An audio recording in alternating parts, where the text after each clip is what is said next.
Have you courage at hand to abandon the land for a life of adventure and gold? Then strap on your sword and climb aboard for riches and glory untold. Both monster great and treasure await in the ocean's uncharted frontier. This vessel is home, the ocean we roam, towards prosperous waters we steer.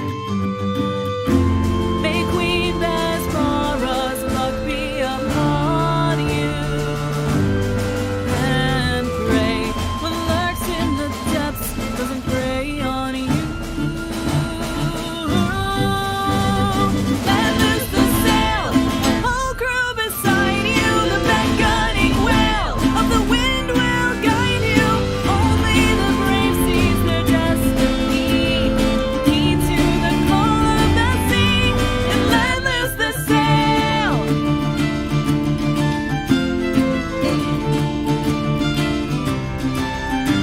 Take command of your fear as we draw ever near to a Bendigo stormy domain.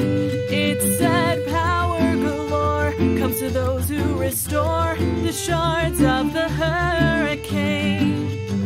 Keep a weather eye and the powder dry as the endless storm rages round.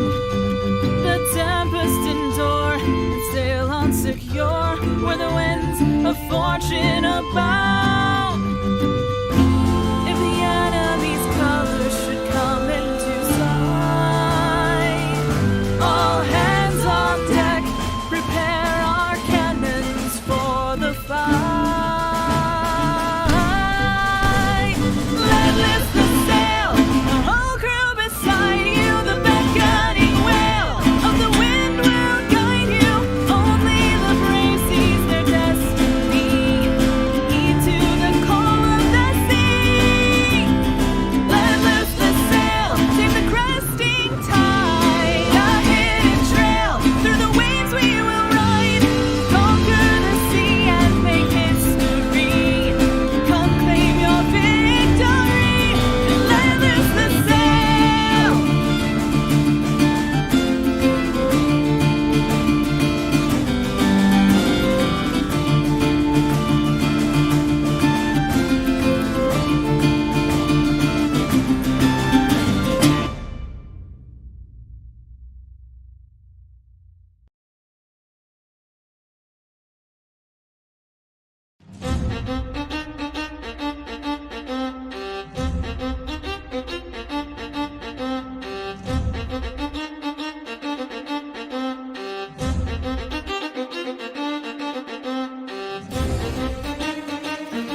All right, and we are live.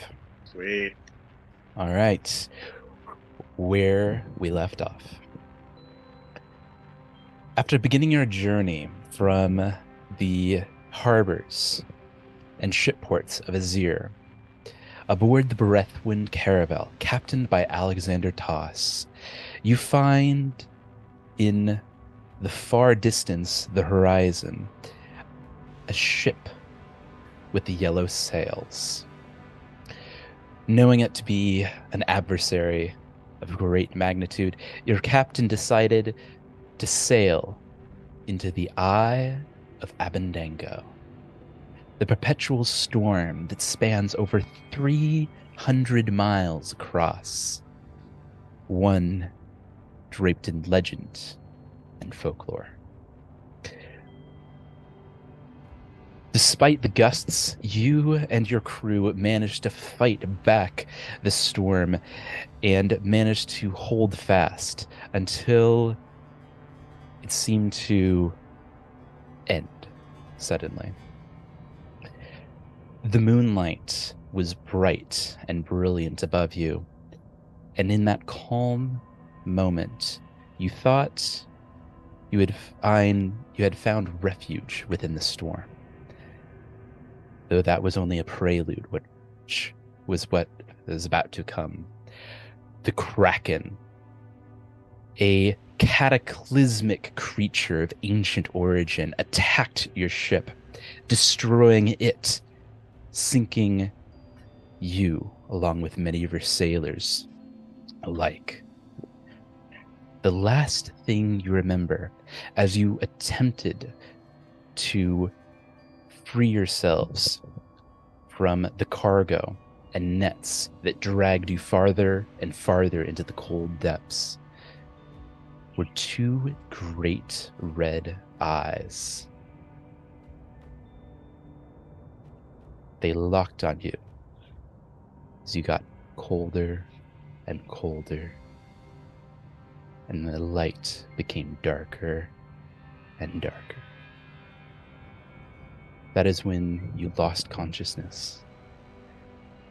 The cold took you, the tide moving you. And then you realize the cold dark of the ocean floor gave way to the warm, sunny skies and a crisp breeze in the air. You awaken.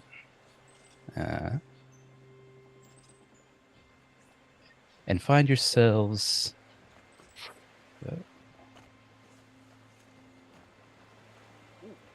on a sun-drenched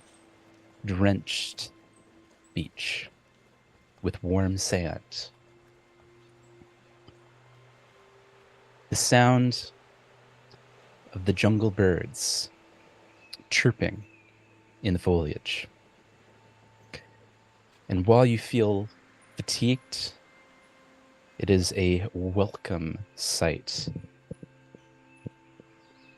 to those red eyes that you remember so vividly in your mind. Looking around you, you can see bits and pieces of broken ship and wreckage, as well as those compatriots that were so near you as you attempt to escape the lowest depths of the ship.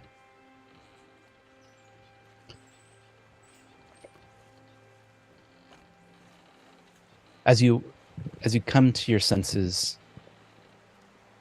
kind of feel a cold shiver down your spine, and you realize that shiver emanated from your left shoulder. You can't quite, and kind of looking to your left shoulder, there's a blackened figure, but you can't quite make out its mark. However, looking around you, you notice each of your fellow shipmates bear that same black mark. Oh, what? Is it like on our clothes or our armor? It's on your skin. I already have tattoos on my skin. This one is on top of them. Like Pirates of the Caribbean. Muck Duck goes, black spot! and, Can I take a look at this tattoo while Muck Duck does his little... Whoa, what the hell is this thing? Ugh. You guys got this What? too? Look, I already had a tattoo on my shoulder. You know how long I had to sit in the chair while the shaman sat there and poked me with a stick and then put the ashes in there in order for it to heal? Oh my god, I could not raise my shoulder arm for a week. Yeah. You keep saying that. Maybe go for a swim. Maybe that deep section over there. That'll probably help. I'm gonna go further inland. Okay. Why don't you go for a swim and see if it washes off? No. Why don't you go? You're such a good pirate. Come here. Why don't you go Yeah. for a swim? Why don't I do it? Why don't I go ahead and throw you into the water and see if it comes off of you first? No. I'm running Or away. I could stick my boot up your ass and kick you into the water, or we can stop panicking and we can come up with a solution. Muck Duck stopped listening to you like a third of the way in of the first sentence and immediately started sprinting away. Can I grab him? He's got little legs, and I'm a giant. Yeah, you can attempt to like grapple him. Cool. We're gonna do that. Get over here. I have to look at the rules every freaking time. We're good. Okay, so Attempt an athletics check against the target's fort DC. You're fucked, dude. Hey, Marshall, quick question. If unless I I close pour- out any of the pictures on my Foundry screen, does it close them out for everybody, or is it just myself? It should just be for you. You can also resize them if you there like. they are. At the bottom right, there's a little arrow, double arrow icon. You can resize stuff. Oh, that's cool. Perfect. And if you need me to bring Oh, things back God. up, just let me know. We got a nat one, baby. That one is right up. Dang. Starting good. Bring your first nat one of the night. Oh, that's Getting it out of the way. Let's get it out of the way. Yeah. So I miss him. yeah, you miss him completely. Muck Duck just zips into the jungle as you see his like little legs just like sprinting like he just saw a ghost. He's like, nope, he's noping out of there. Better run, MacDuck. When I find you, I will take your little goblin head and I will make a stew out of it. I'm not eating that. But It is not an actual stew to eat, Alec. It is a threat. They probably wouldn't taste very good. Alec, I would not recommend making the goblin stew. It's not worth it. Algar. I'm gonna go walk over to where are there bodies of our comrades just in the flotsam right now? Scoot. Yeah, if you want to roll. No, no, you don't have to roll for this. Yeah. Kind of looking around, you see bits and pieces of shipwrecked cargo, wreckage, logs, as well as what remains of some of your fellow sailors. There's a couple of whole bodies here and there, but most of them seem to be ripped completely in twain. And every single one of them has suction cup marks all over their bodies. I'm going to scavenge whatever the fuck I can find from all of it. Okay. It'll probably take about an hour to scavenge everything off all the bodies. I just failed to grapple a goblin. I gotta get some pent up aggression out somehow, man. Okay. I will take an hour of just quietly looting and pillaging and muttering curses under my breath. Okay. Yeah, you find about four daggers and 2 short swords, and not much else of use. Some wet powder, but really not a whole lot else from the bodies. I have a question. Yeah. Does Jack, my monkey, have a black spot? I forgot about Jack the monkey. Isn't the monkey dead? Is he a familiar? Yeah. He does have the black spot. Oh, Yeah. Oh man. Okay. Cool. We got to do anything to save that monkey. right. That monkey's not dying on our hands. I don't give a shit about the monkey. And if you want to inspect the black spot a little bit farther, you can kind of do so either by looking at your own or at each other's. I'll inspect Drakus. Okay. And if Drakus will let you, right? I'm gonna inspect mine. Yeah, no, I'm gonna like to inspect my own at first. Okay. So anyone that wants to take a closer look can either, I'll give you the choice, either roll a sailing lore check, a society check, or a arcana check. Well, Whatever's higher. Whatever's higher for you. Nat 20. Oh my gosh, we got our first Yeah. nat 1 and nat 20. If there's anything for Muck Duck to nail, it's some freaking curses and shit. That's what I like to see, baby. With a nat did you say one. sailing lore? Sailing lore, society check, or arcana. You can choose from those 3. Alright. So I choose the higher one, obviously. Yeah, I chose sailing lore, so 13. Okay, so I'll take care of Muck Duck here in a sec. Muck Duck here in a second. So everyone else, That I was. Algar. Yeah. Well, let me start by just describing this spot. It appears to be a strange tattoo of a black kraken that appeared on your upper left shoulder. It seems to move on its own, as though it had some sort of magical property on it, as though it had a mind of its own. Every time you look at it, the image reminds you of those dark memories of the Kraken destroying your ship and the sensation of drowning. And Algar, in addition to that, though you're not quite sure, you do know that pirates have this custom of giving each other a black spot, kind of a curse mark on one another.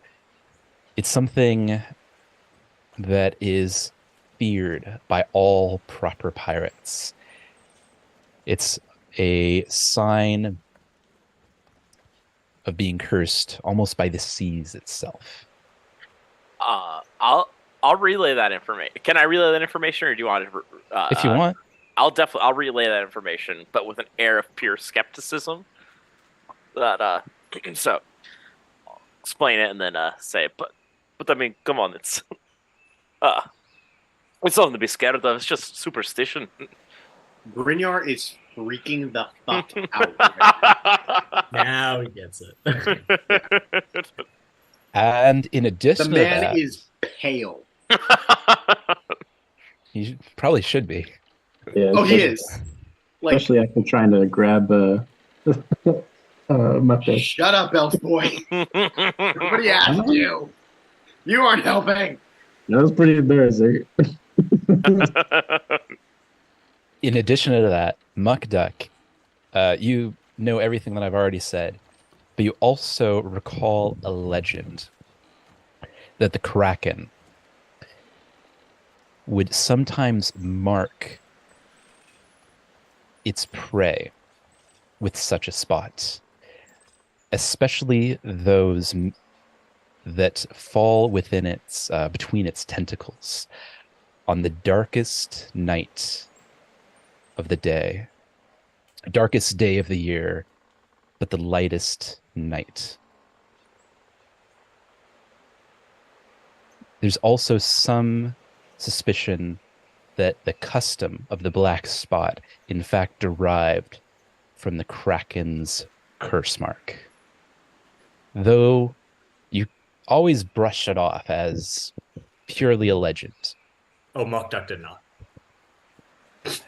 Even by sailing standards, it seemed like a stretch, but now you're 100% convinced that you have been marked by the beast.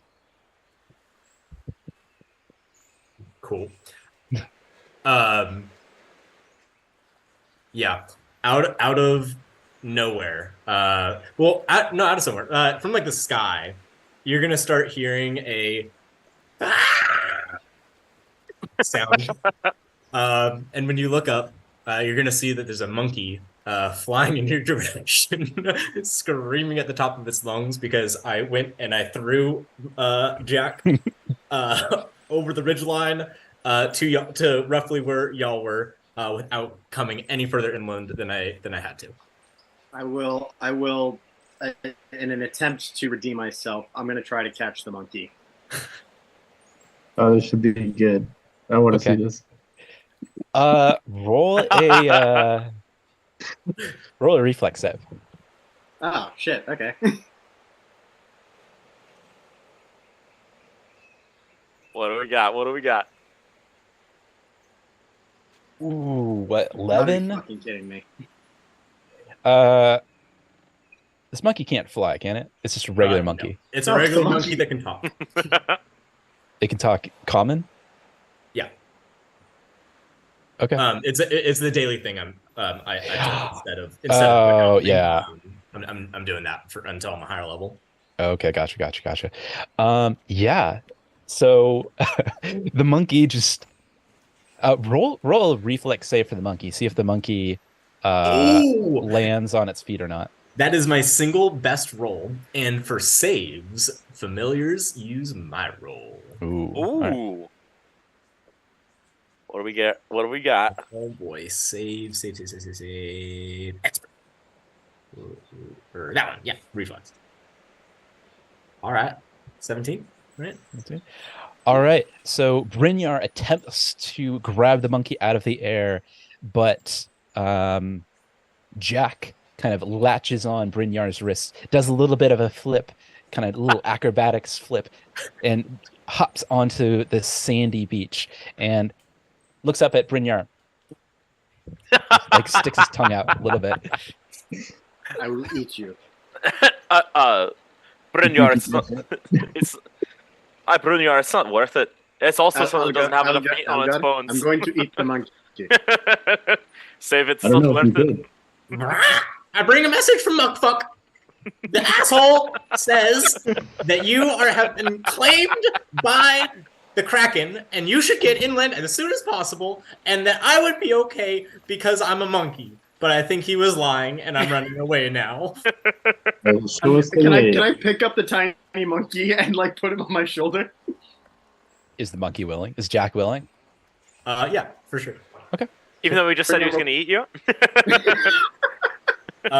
Question, are you wearing any necklaces or other easy to remove and yummy jewelry? No. Okay. I am wearing armor though. No. Unstrap the arbor. I don't know how you're gonna pull a chainmail Harburg off of a giant honking Viking, but if that's what you want to do, good luck. Actually, yeah, So good, he yeah. is going to start undoing the armor clasps. Sneakily. Sorry, I was checking something else. He's gonna try. He's trying to undo. Dude, there's no clasps on it. It's a giant shirt of chainmail. Oh, then he does not do that. It was worth a try. It's the way, Jack. Okay. What else are you doing? I guess we're gonna go inland and. Actually, I have those 4 daggers and those 4 short swords. I'm going to point at everybody like, this was all I was able to scavenge. Does anybody need armaments? I am good. I do not need anything. We do have all our stuff, right? Like our Everything that you had on you, is still kind of secured. It was secured well enough. Right. Couple of pieces kind of scattered around you as you woke up, but you were able to gather them up. But yeah. Okay. I'll hold up my hammer and say, I think this will do. Yeah, Dracus just stares at you. What? And it just starts following Jack into the inland. I do not know what is his full ordeal, but okay. I'm going to. I'll snatch one of the daggers because I don't think I had one. It can't hurt. Yeah, I'll snatch a dagger just because it's probably prudent to have a good niff. Okay. As you make your way into the jungle swamp, and I'll go ahead and bring this up for you to see. As you make your way into the jungle swamp, there are bits and pieces of dry land to be had, and you can kind of maneuver your way around to keep your feet dry. However, you're already pretty well drenched from your morning swim, so I'm not sure that would make too much of a difference. And you kind of hearing the cries of panic from Muck Duck, you're able to track him down pretty easily. He's and by the time you find him, he's pretty well freaking out, like having full on panic attack right now. Hey, we found your monkey. He is right here. Yeah, Jack is gonna jump off of. Sorry, I forgot your character's name, Luke. Brynjar. Brynjar, thank you. He's gonna jump off Brynjar's shoulder, onto Muck Duck's shoulder and punch him in the face. Did that do anything? From the monkey? For attack rolls, it uses my level as its modifier, so it would get a +1. Go ahead and make an attack against Brynjar's AC, which is what? Oh no, 18? it's punching Muck Duck. Oh, it's punching Meta. Yeah, go ahead and. Kind of like a slap to the face, right? To like get yourself out. Wake up, man. 9? Yeah. Yeah, it doesn't hit. Cool. Do we all see that go down? Oh yeah. Yeah. Okay, then I will lovingly, but a little bit pissed off, give Mukduk a bit of a backhand.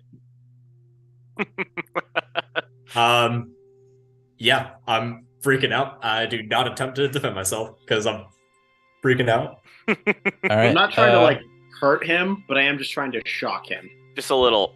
Yeah, like I'm not trying to like hurt him or cause him any harm. I'm trying to snap him out of it. Mukduk, you take 2 points of damage.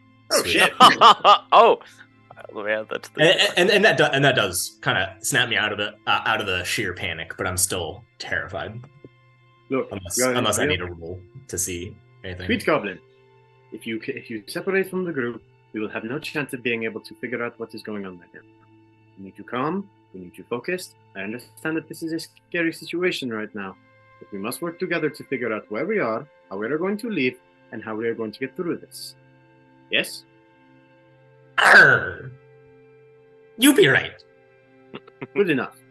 So, where in the nine realms are we? Well, I'm trying to figure that out. And Dracath pulls out his compass and takes it back azimuth to where they were traveling inward to the land, just so he gets an idea of where they are on the island. Brynjar coughs under his breath. So, from your current point in the kind of jungle swamp area, it's pretty thick, pretty dense. If you go back to the coastline, you might be able to kind of read the coastline a little bit to estimate kind of the size or rough size of the island or where you might be. But from here, it's pretty much just thick jungle trees. It's more of just a mental note as to what direction they actually came from. Oh, I see. So you came from the east side of the island and kind of made your way in, not very far, probably only like 500 yards or so into the jungle. Okay, if that. Cool. Are there any landmarks at all from where we are right now?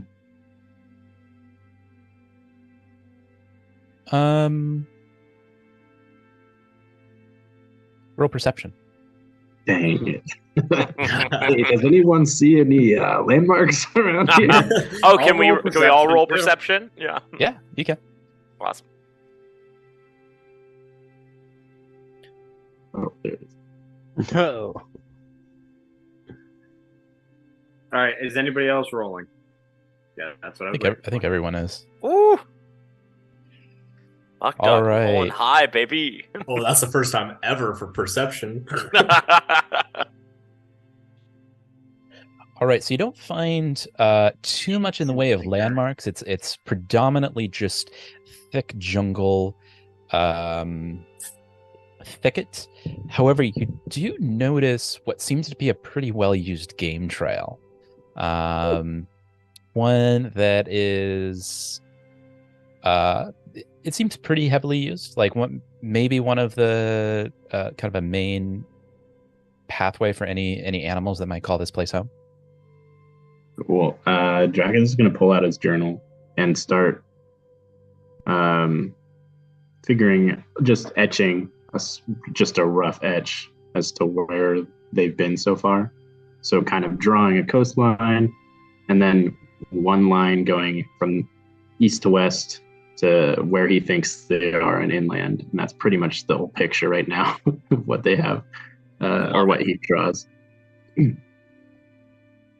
Okay. While you're doing that, Dracath, I'm gonna turn to Alec and say, I don't know if it's just the concussed brain probably from coming off the ship, but is anyone else going to address the talking monkey?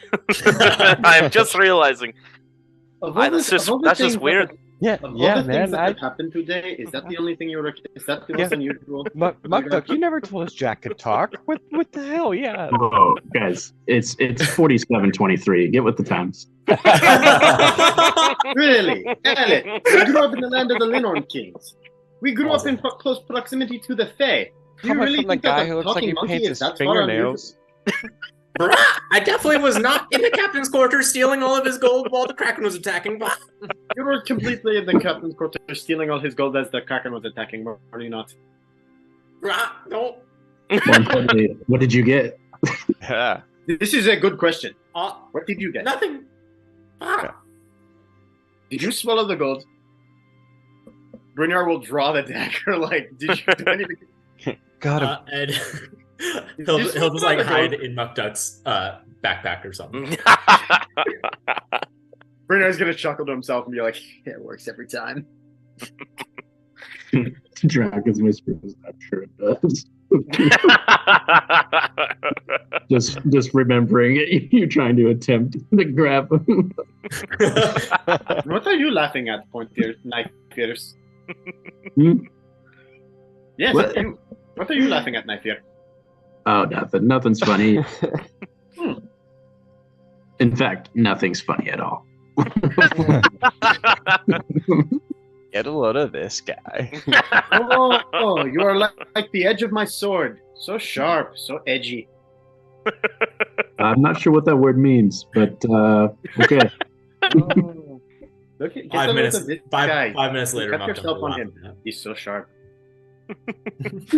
What does Muckduck do? 5 minutes later is when I'm gonna get that joke, and I'm gonna 5 minutes from now I'm gonna laugh at that.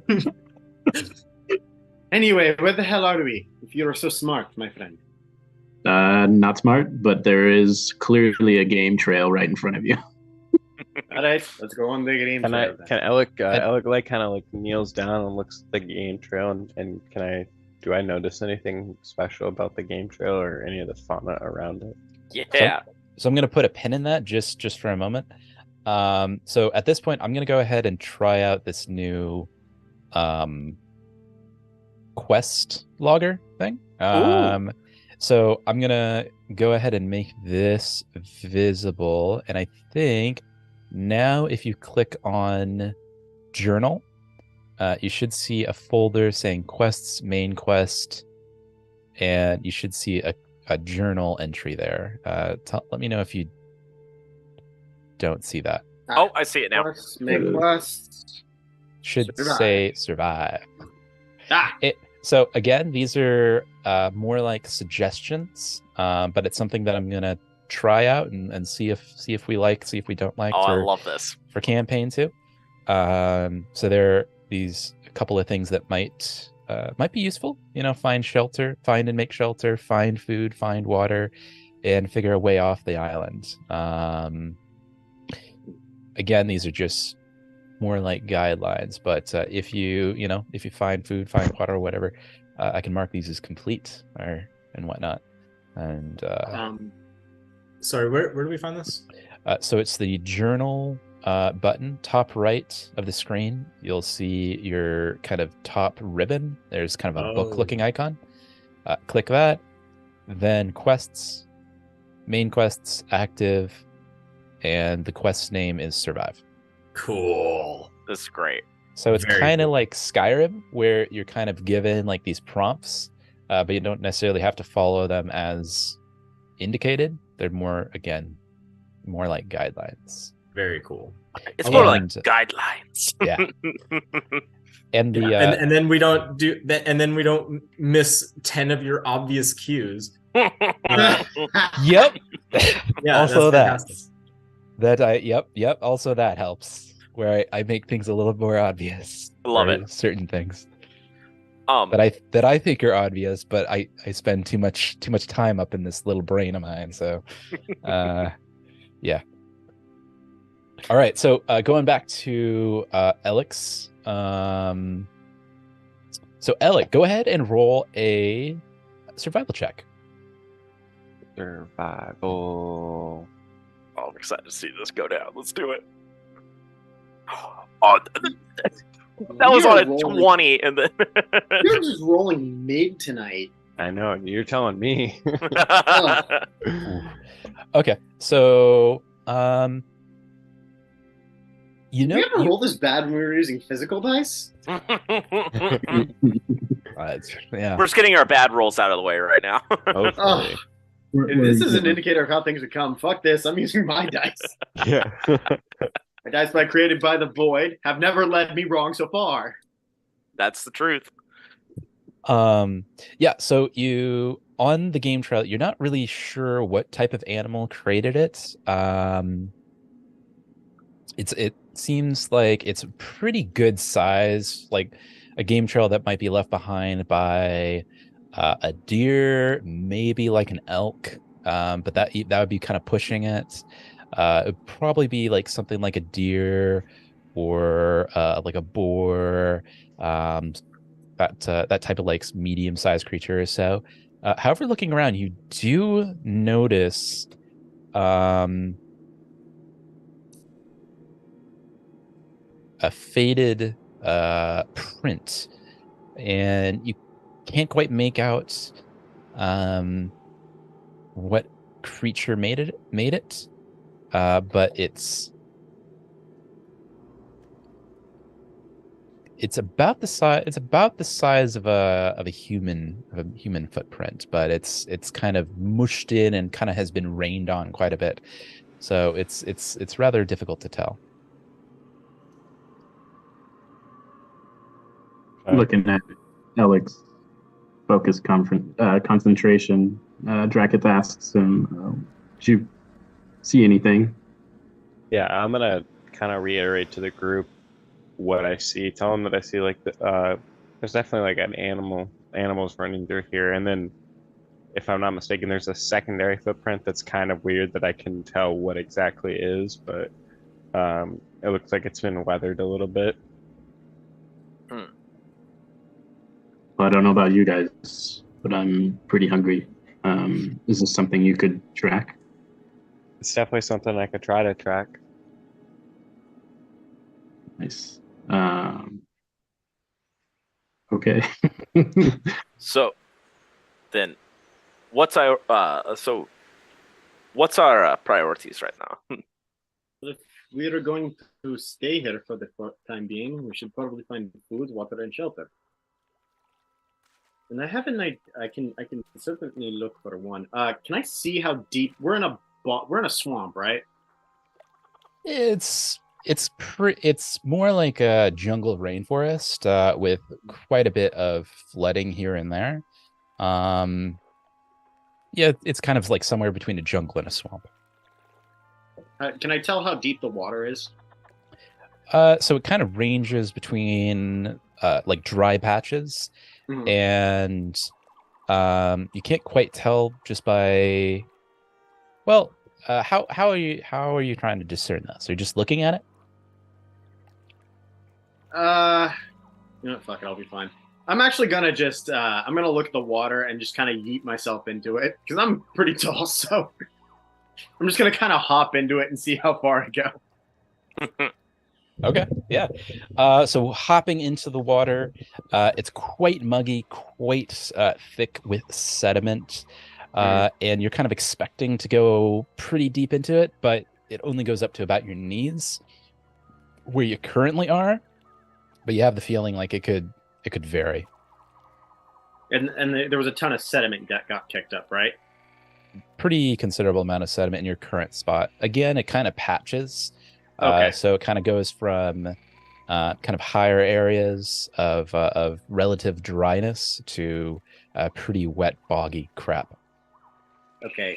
Can I look around? You said this is like a rainforest, swampy type area. Can I take a look at the trees and the areas around us and see where the moss is thicker?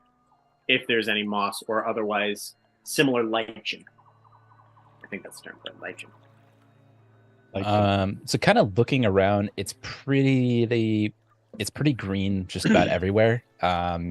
Just kind of the trees are just kind of caked with moss and vines. There's not a huge distinction between one side or the other. It's pretty lively with vegetation.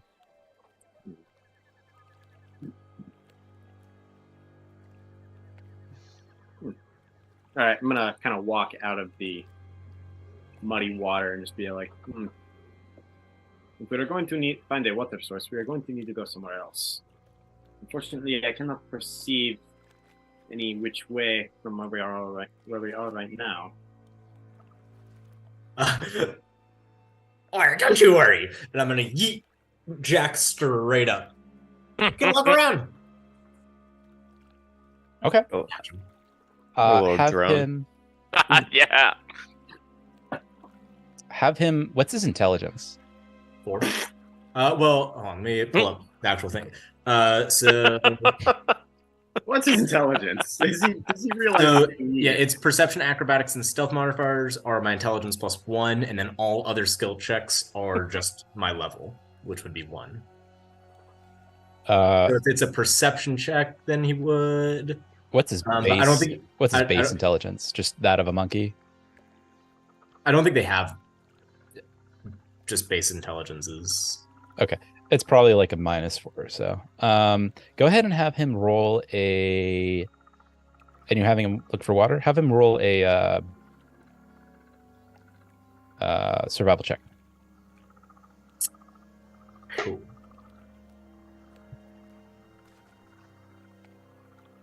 Where is proficiencies? Last level. Nope, because I'm just doing it normal. Not that one. No. There we go. 8. Oh, we are rolling like dog shit. Just dog shit. It takes. He's off for about 20 minutes, and then he returns, and he kind of screeches out, "This way, this way." Should we follow him? I mean, he did lead us back here to Muktuk. Are He these- must know It's what not- he's doing. Listen, it was not that hard to find Muktuk. He was very good. I've known him ever since I made him, and he only leads me astray sometimes. Let's go. It's the direction. Only leads you astray sometimes? Aye. Sometimes. Aye?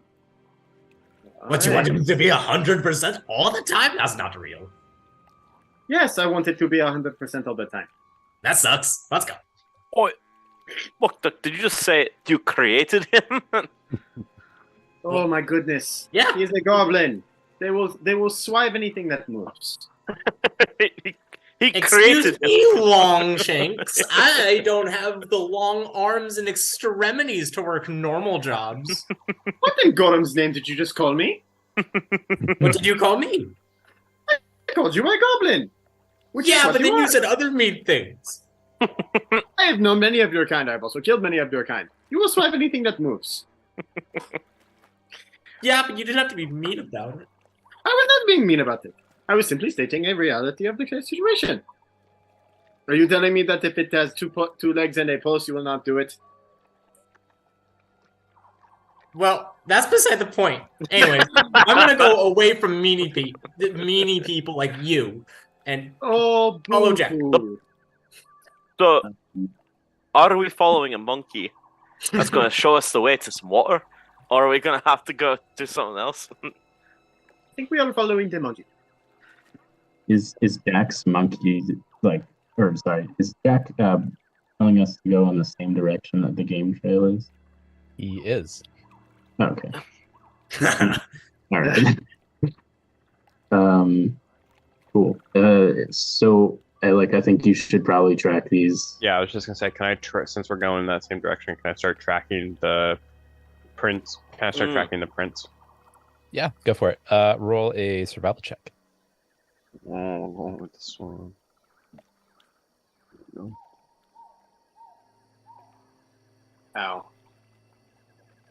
Dude. Oh my gosh, you guys are rolling garbage tonight. You know what? I will also roll a survival check because I don't trust the fucking monkey. There is a thing called passive dice. Yeah. There. Hey, there we go. Okay. So following the monkey, Jack the monkey, you follow him into the jungle. About another 500 yards or so, and he brings you to kind of a patch, a small clearing in the jungle, the kind of higher up in elevation a little bit, where it's not quite as wet as before. And whoop. Activate this. Oh.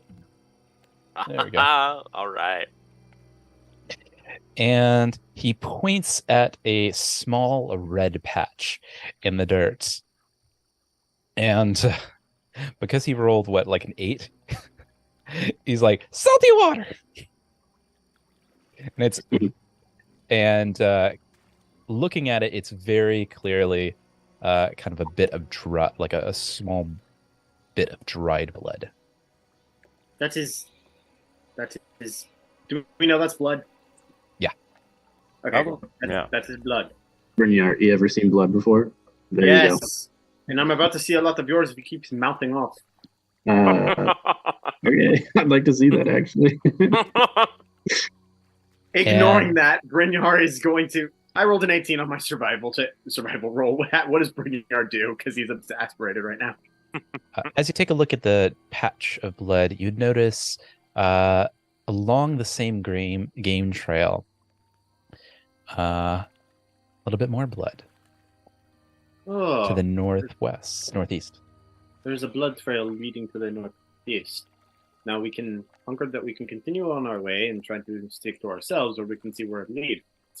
Unless the racket is too scared. Yeah, Dracus is still drawing in his journal as to where we are and our location, and completely ignores what you have to say. Muck Duck's gonna take out his big spooner. Like, well, let's go. Hold on, Muck Duck, isn't that not wet? No. Your weapon is wet. It will not work. That can't be how it works. I just let the little goblin have his fun. He can not think want it's his gonna weapon to shoot. malfunction and kill us all, Algar. Actually, yeah. So would it be it's- wet powder unless? Well, you probably it- you have. No, it absolutely is ruined by being wet. Yeah. Do you have? Oh man, do you have a gun pouch though? Don't you? Not yet. I will. Oh, that was because I can't have a waterproof cat pouch. I was but about to say. I haven't bought it yet because I'm poor. Oh, that was a Well, mistake. Okay. Well, Yeah. So you just have to deal with that. Muck Duck, after the moment of obstinance passes, looks down, sighs, puts it back on his back. You lead the way. Do you want a dagger now? He's just gonna take out like the empty sack that he uses to make alchemical bombs, and I'm gonna take one of the daggers I looted and just toss it at his feet. actually, yeah, he would love that. Just one of the scavenged daggers. Brynjar just tosses it like point first into the just there you go. Dracus is gonna look at Alec and be like, "You're pretty experienced in this, aren't you? Tracking things." Oh yes. Yes. I've tracked it. Yes, I am. At what point do we need to start, being a little bit more quiet in our conversations? Just looking at the blood around, looks like whatever this is not far away. Alex can kind of like look at Dracket and kind of like get this look on his face like we should probably start now. now that we've seen the second blood patch that we're walking up on? I'm gonna what is it called? Follow the leader. Follow Alec, and his mannerisms and what he does.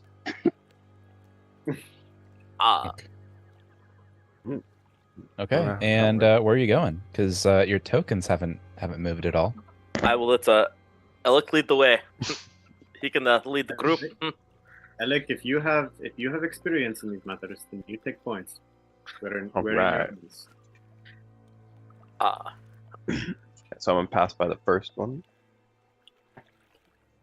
Algar's gonna lean down to Mukduk and say, Mukduk, just stay behind me.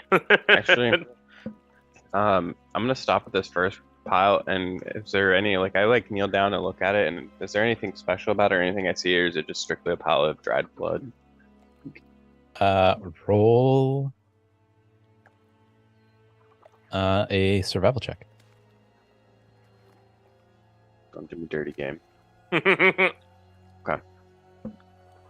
All right. Looking down at the patch of blood, it seems that it is a considerable amount, but nothing quite life-threatening. And you do see what appears to be a boot print in the muck, a human or humanoid boot print. Okay. I'm definitely going to point that out to Draketh and be just kind of point at it and give him the watch that symbol, so that he knows and to look at it and keep his eyes up. Then I'm going to keep moving on to the second pile. Following Alec. And right. At the second pile now. It's much the same. Behind Draketh. It's much the same, and you kind of continue to look farther on, you see more blood up ahead. I'm gonna poison my knife real quick. I'm going to silently draw my sword. Oh yeah. Oh, I'm gonna go into a crane stance. Ooh. Hello, Daniel-san. Nothing like that. You just kind of see him, I don't know, outstretch his arms a little bit on the ready. Brynjar's going to give him another look and then pull out his axe in his other hand. Alex got his bow drawn currently. I'm toting a sword and an axe. This will be beautiful. Okay. And Algar has he's getting his armor on if he doesn't have it on already, and he's getting his shield and hammer. Oh, do I want my shield? Nah, we're gonna use the axe. Okay. There's one reason I have this fucking shit, and my hatchet. I'm gonna keep moving up to this third pile up here. Love it. All right. Looking forward, you see even more blood, and now it begins to flow quite a bit more. And you see, kind of beneath a tree, a rather large pile of blood, and a figure, kind of a outline of something that almost seems like hunched over in the narrow and a thick thicket at the bottom of this jungle tree. Okay, I'm definitely gonna get Draketh's attention and point out to him about this figure up ahead of us by this large pile of blood. What is that? What is the large pile of blood? Yeah, what is the figure? Yeah. When we stop. I'm gonna let him know that there's a figure under the tree up ahead of us. It's kind of shadowed under or outlined in shadow. It's through the thick and high grass. It's kind of difficult to see exactly what it is. Jack is going to turn to the rest of the party, say, and then point to the direction as to where it's at. Algar will nod. Not looking out that way. As well. Muktuk's guns not working. All right. Alec's gonna kind of get an arrow ready to fire, and he's gonna keep moving forward up to this second pile, or this like halfway up to this next pile. Not all the way up to it though. I'm gonna move up to right here and see if anything changes. I will. I'm gonna, I'm going to move abreast with. If you want to do it stealthy, you have to roll a stealth check. Yeah. Ooh, all of us? Whoever wants to be stealthy about it, yeah. Oh, yeah, okay. I'm gonna definitely try for it. Otherwise, you're just kind of normally walking. I'm gonna be up front. I'm gonna try for it. Oh. You know what? We'll give it a Look go. at these good rolls, baby. That's awesome. Oh, About dude, I'm gonna time. fuck this up. I got a -1 to fucking stealth. Drag it. You knuckle dragger. Ooh. Literally. So Dracus not being particularly stealthy. Everyone else seems to be avoiding any kind of bits of semi-dried twigs or anything that might give out any undue noise as you get a little bit closer. The figure still has not moved. It's seems to remain still, but you can now see that it's about the size of a medium-sized creature. I'm gonna look at Alec and kind of gesture with my axe, like, want me to?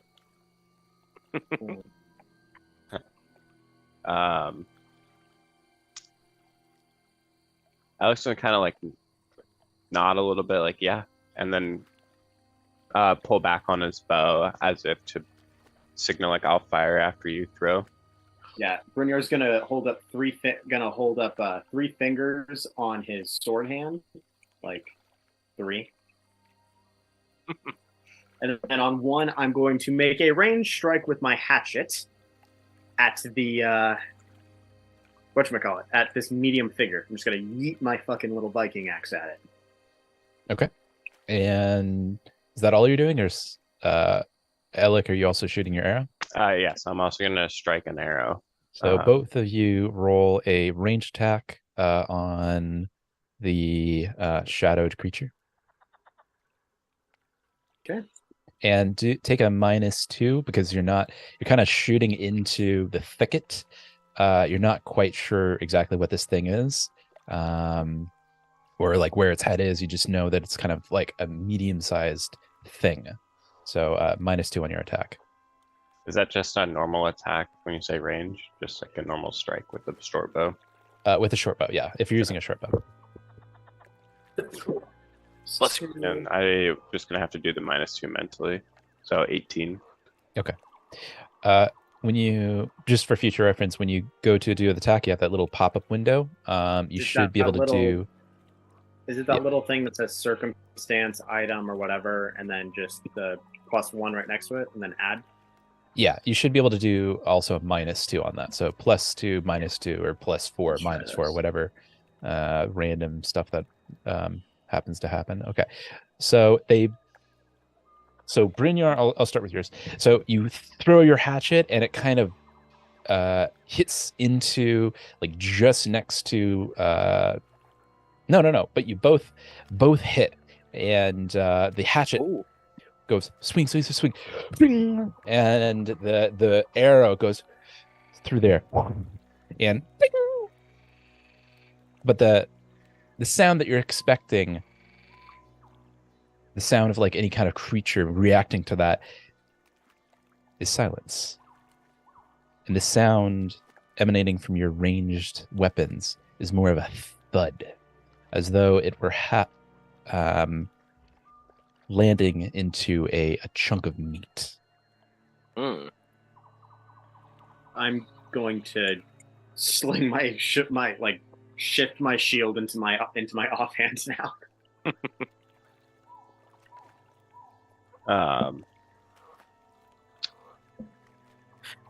Oh, we don't know if it's dead or not yet. We just hear this loud thud into like from my arrow.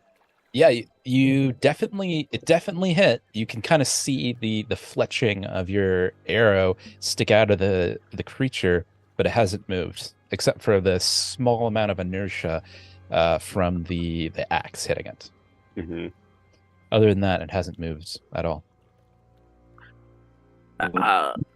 Algar's gonna whisper up ahead to Alec. Do you think it's dead? Alec's gonna kind of like look back and whisper back. It hasn't moved yet. At that point, I'm gonna sheath my short bow and draw my hatchets. And move up a little bit more to this next blood pile and see if anything happens. I'm going to go. Oh, God. Bring your shield blow with me. What'd you say? What was that? Touch shields. Come here. I'll follow along for sure. I'm definitely gonna crouch down so he's not gonna have to like. True. Brynjar has now popped into like a straight up squat.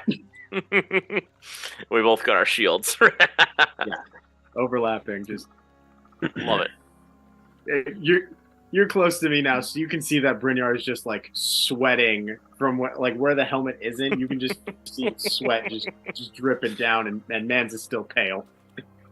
Well, it's a good thing you can't see my face because Algar is heaving. Just. This little diamond pattern we got set up, I love it. Right? Alec, as you approach the blood pile and the creature, now with an arrow and a hatchet embedded into it, you can now go ahead and roll a perception check. Actually, Oh shit! Come on! Oh, baby! Okay. All right. you can now look into the darkened foliage and see what appears to be the silhouette of a man. Oh. Shit. Lying in the overgrown jungle vines, blood pooled all around him. I'm the only one that sees this right now. Yeah, you're the only one close enough to get a good view of it. Okay, I'm gonna immediately turn around and with like a hurried, worried look on my face, like motion for Drakith, Brynjar, Algar, and Muktuk to like come up to me immediately. And then once they're up there, I'm gonna like point at it and so that they can see or and tell them that it's a human. Just kind of whisper, guys, that's a human body up there. And then I'm gonna kind of walk forward a little bit closer. I'm gonna move up with Alec, with my shield up and my sword over the rim of my shield, just like trying to back him up. Algar, you coming with? Or you hanging back? I'll be with you, right by your side. All right. And Algar is gonna motion to Muktuk and still be like, kind of like, make sure you're behind, He's just worried. I'm exactly 20 feet away from bad dude. Except I whisper. I guess. He doesn't whisper, I'm sorry. Goblin. Shh. Now that you've gotten this close, you really get a breath of what smells like several day old rotting carcass meat. As the wind begins to shift and blow in your direction, carrying the scent of what appears to be a human carcass before you, outstretched, ripped, torn, and mauled. I'm going to loot him. Go for Going it. to what? Ripped, torn, and mauled. I'm all right. specifically looking for any treasure maps, by the way. Yeah, go ahead and move your token, and Oh, right. yeah, you don't get to interact with stuff unless you guys move your tokens. I'm going. While he looks for treasure maps, I'm going to kneel by the body and see if I can't discern anything about what may have attacked. I mean, obviously, it's probably died because it, exsanguination. But see if I can't discern anything about how it died or what, like just look for clues. I'm gonna go LA Noire mode on this and just investigate the body. Lift that hand One up. of my favorite video games. Don't judge. I'm gonna go ahead and Play the shit out of address. some LA Noire. I'm gonna go ahead and address that first because it's a little because reasons. Fair enough. Brynjar, go ahead and roll a nature check. Nature. Nature. Mm. Yeah, you're trying to okay. identify what did this. I was just saying I was gonna investigate like the body, just see what I can't figure out. I thought that would be perception, but we'll go for nature. Fuck it. Yeah, I mean, it's clear. It's clearly ripped to shreds. But if you want to know more, you have to reach into that All right. nature brain of yours. Yeah, sure. Let's go with that. Let's see what we can't find out. Not that. Eventually, I will. There we go. Slowly but surely, we will learn how to master Foundry. Yeah. Oh no! Yeah. As so you much. kneel down, you kind of put your hand in one of your knee into the blood pile itself, and some of the juicy bits kind of clung to your palm, and you kind of it stinks. Ugh, so foul. Alec's gonna kind of see this whole thing go down. He's gonna walk up and say, like, "Let me do it." Kneel down to the body and then look. Brynjar's gonna wipe his hand on Alex's sleeve and be like, "By all means." So I know Muckduck wants to investigate. I'm gonna still put a pin in that just for a moment longer, while Alec goes and roll. Go ahead and roll a nature check. I did not think that would be Ooh. all that shit talking. The thing didn't even roll; it just came out the side. Yeah, you don't know too much about it. It seems you kind of look around. It's clearly been attacked by an animal of some sort. This is definitely not the works of any human or humanoid or any kind of like civilized creature. Because you're able to discern that about half of the body has been ripped to shreds and appears to have been devoured. I'm just gonna kind of look back up at the group and be like, "Yeah, he's definitely been eaten by something." And now I want to go back to Muckduck. So Muckduck, since you are the one to take a look, you kind of look down, and around his neck is a silver and gold chain. And kind of as you kind of pry up the body a little bit, you see a shimmer, a golden glow, kind of a amulet or talisman of sorts at the end of this of the chain. And as you look a little bit closer, you realize it's not a medallion or talisman. It's something closer to a pocket watch or compass. And let's see. Actually, I have a description for you. Ooh. This apple-sized device fits comfortably into your hand, and its appearance is that of a finely made pocket watch. It's and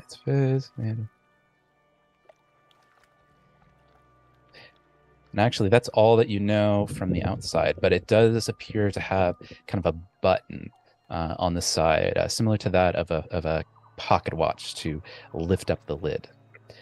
The outside is certainly ordained with fineries and masterfully crafted astrological symbols. Yeah, Jack has already grabbed my traveling tools, and I'm tinkering. Okay, so you're tinkering, looking at opening it up. Yeah. Okay. It's as you open it up and the face lifts. Its face is made of gold inlaid silver with depictions of astrological cosmos that cover the entire exterior, including the connected golden chain. As you inspect it, the cover of the interior of the device opens up with a click. The intricate design continues on the inside and now resembles that of a compass of the finest quality. Though instead of a north and south needle, the compass retains a single clock hand that is now spinning around and around an endless circuit between 54 different symbols that line the entire interior of the device. Go ahead and roll a knowledge society check. Oh. Just Muck Duck right now.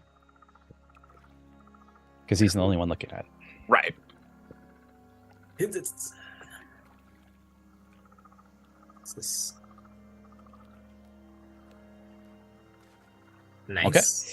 You correctly identify the 54 symbols as that of the Harrow cards, typically used in fortune telling, especially for the Swansea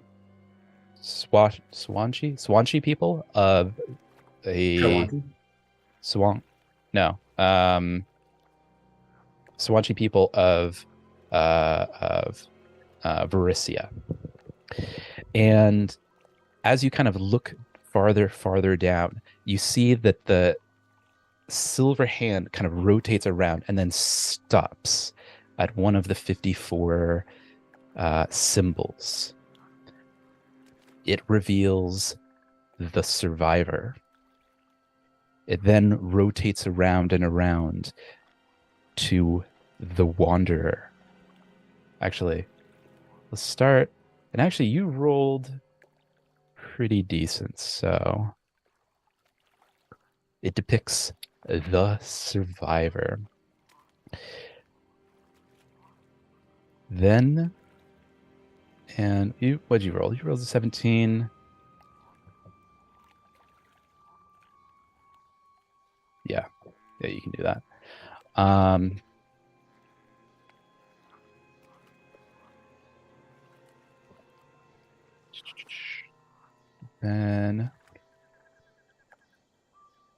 Then it reveals the Wanderer. And finally ends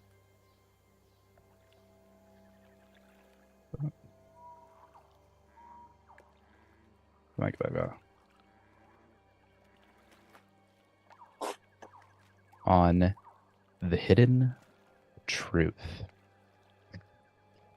The true meaning of each of these is somewhat lost on you, but you almost feel not so much know as much as feel this to be a device of significant power and importance. I knew it. I take out my sweaty rolled up piece of paper that has the little poem writing on it. Bazmara sent us here, and this is the treasure that she brought us. And she's sending us on another path. She is. Look, first it said survivor, and then wanderer, and then the hidden truth. I don't know what it is, but if there was one thing I do know, gods are mischievous fucks, and they like to screw with us, and this is her. Moktuk, sweet goblin, what in the name of Desna's sweet bosom are you talking about? Okay. I forgot, you're a little slow. Here we go. On this paper that I got that led me here, on the wings that blow free, the weathered tides change and rise. From the depths of the sea, bear the beast's eyes. I wonder if I remember seeing some motherfucking beast's eyes recently. Weird. Anyways, she sent me this, leading me here, and now another fucking clue. Do you really think that the goddess would choose you as her chosen champion? You're not exactly saga worthy. Whatever killed this being is still out there, and you're drawing way too much attention to us right now. Okay. Is my gun dry yet? No. We can worry about. Actually, we can worry about whatever the goddess wants us to do later. We need food, we need water, and we need shelter. That is our priority right now. Got a point, guys. Mm-hmm. I don't want to be stuck out here at night. in addition to the golden locket that you find, the golden compass, you also find on the body a tattered, ripped, and shredded journal. Ooh, let's read that journal, baby. Hi, Mukduk. What's he got there? I don't know. You read it. I'll take it. Oh, no, right, go ahead. Oh, do you want it? You read it. No, it's all good. Don't worry about it. Okay. All right, if you prefer the time, read it. I shall read it. What does it? I open up the journal and I start reading. What does it say, Marshall? Okay. You find a... so most of the journal is appears to be written in code in the language Mwangi, for anyone that can read Mwangi. However, again, it seems to be written in like some sort of code or message that is difficult to get through. But you do find a message towards the end written in common. It reads, I know now my time on this plane will soon be over.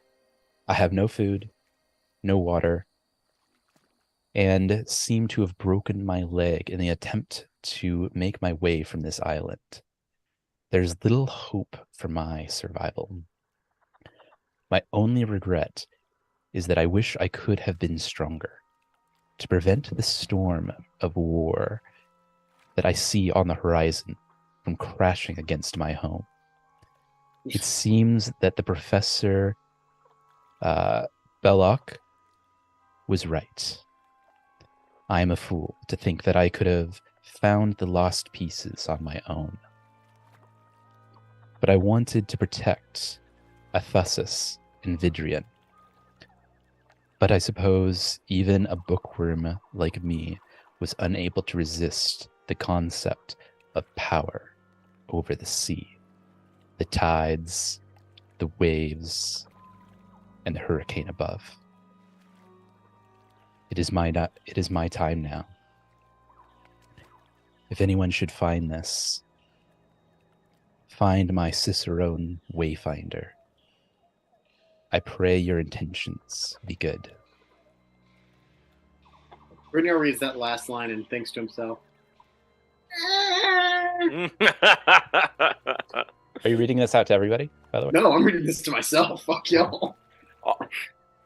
Oh, for What sure does it then. say? Yeah, exactly. What's it say? No, Oh, I'm just kidding. I'm reading it. I'm reading it.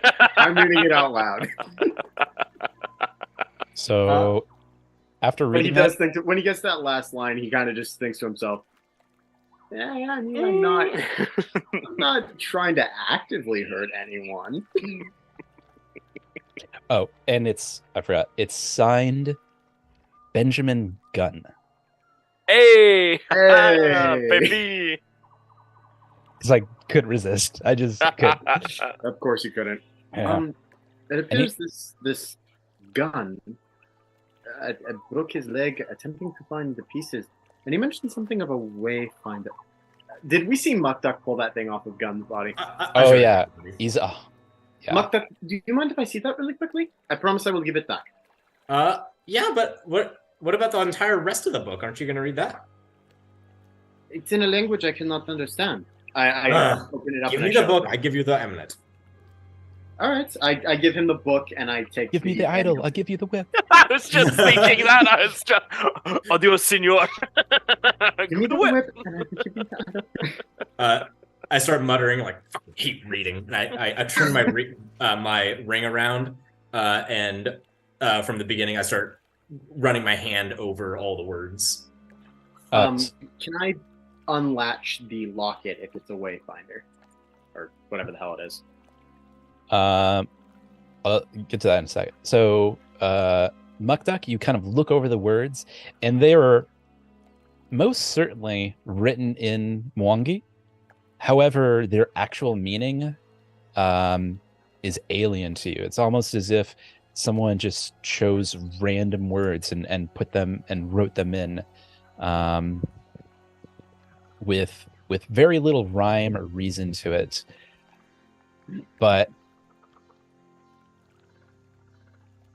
looking at it, you know that some scholars will often write their tomes in sort of code that's only known to them, which can be broken, but can take a considerable amount of time and effort to break the code.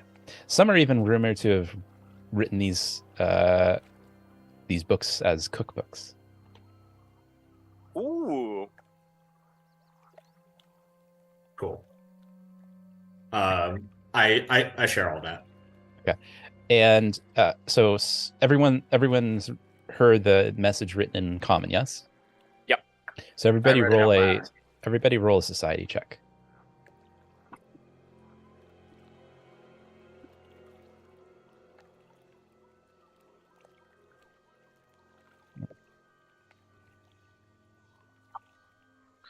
Society. Nice. And actually, I forgot I have a picture to share with you guys. Oh God. No, it's don't get so nervous. Dude, I played a campaign with you for 2 years. I am always nervous around you. Well, that's usually fair. Ooh. Yeah. Que loco. Mother. Actually, why is it not? That fucking dice bounced on purpose. I was like, ooh, 17. Then it was like, nope. Nope. No. Bitch, you thought. I saw that hope in your eyes. I'm going to dash it. Just. Fuck you. Okay, well, I'm not sure why it's not letting me show this image, but I'm going to share that with you guys here in a second anyway. Okay, so let's see. Alligar and Drakith. Did we do Brynjar's thing? Brynjar rolled a 3. Oh, okay. Sorry. No. We're going over the book. We'll get to me and the Wayfinder in a minute. Oh, sorry. Headspacey. So Alligar and Drakith, from the final note of Benjamin Gunn, you recall the city of Athusis. It is the capital of Vidrian. Though that is a little certainly interesting, but the thing that really kind of stands out in your mind is the term Cicerone Wayfinder. You know that the Wayfinders are a common implement used by the Pathfinder Society to show station, show their membership within the society. But you've never heard of a Cicerone Wayfinder.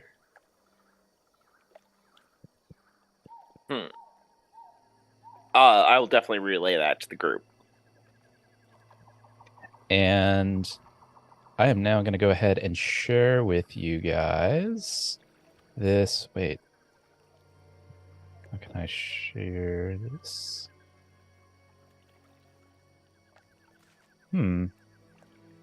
Interesting. Very interesting. You. Oh, okay. This is how I do it. Okay, it's slightly different with journals and things are a little bit different. Here's a picture of the Wayfinder. Yeah, there we go. Hey, finally figured it out. Hey. And I'm trying to see if I can. Aha! Server. And you should now see Cicerone Wayfinder as a item. So the top right, you'll see a little suitcase-looking icon. It says items. You should see that as an item that you can now view and open and click around freely as an observer. As well as the journal. So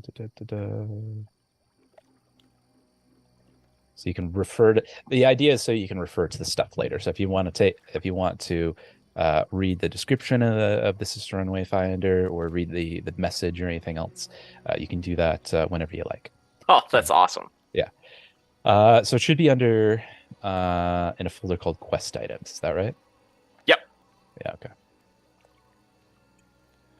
So, Brynjar, you wanted to do something? I'm going to just look over this Wayfinder because coming from a sailing culture, a Wayfinder is probably something I at least kind of have a working knowledge of. And also coming from a sea raiding culture, I want to see if there's, maybe there's something that jolts the memory. Maybe I've encountered something like this before when we've taken some treasure. Maybe I can kind of recognize this and see if I can't piece together how it's functioning and how it's supposed to work. Okay. Go ahead and roll a society check. All right. Let's go for broke on this one. Actually, no, I'm gonna keep your. It kind of collectively goes together. I'm gonna keep your previous society check because you don't necessarily know anything more than you did 5 seconds ago. Which yours was what, a 3? It was low. Yeah. Yeah, you're not. It's not quite coming to you. Just gonna do me dirty like that, Marshall? I'm gonna do you dirty like that. All right, I'll give you another roll. Woo! I didn't think that would actually work, but thank you. I pity the fool. Wow, so much better. Wow. Yeah, you know. I still know nothing. Nothing more than this is totally new to you. Everything that you know about this thing was told by your compatriots around you. You know nothing. That's what I get for not having anything in fucking society. What was that, Austin, by the way? Sorry.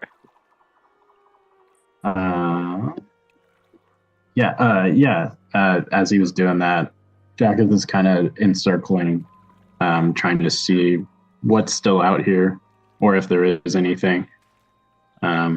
Just trying to keep his guard up, just making laps around the party. Okay. Go ahead and roll since you're doing that, go ahead and roll a perception check. Oh boy.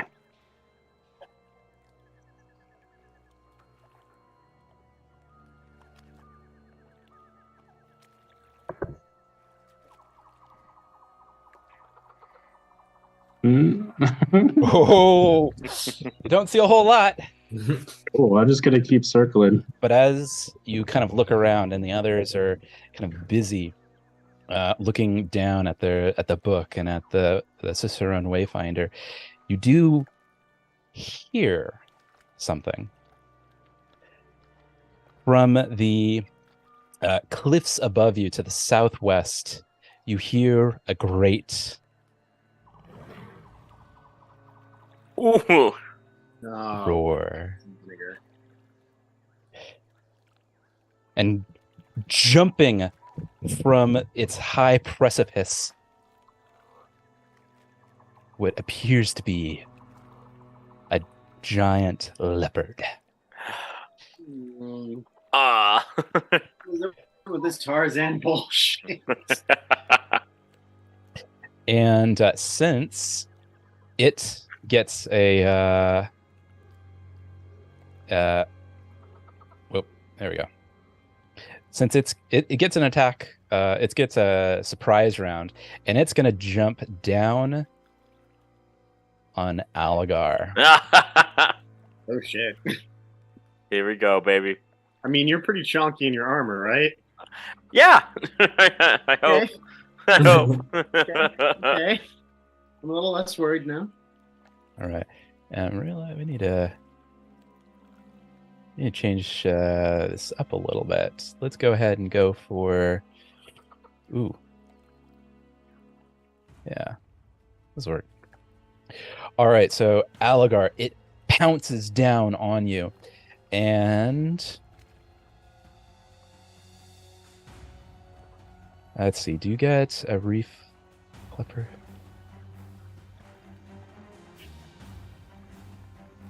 Strike. Leopard makes a strike. The end of it. Okay, so it pounces down on top of you, and strikes at you.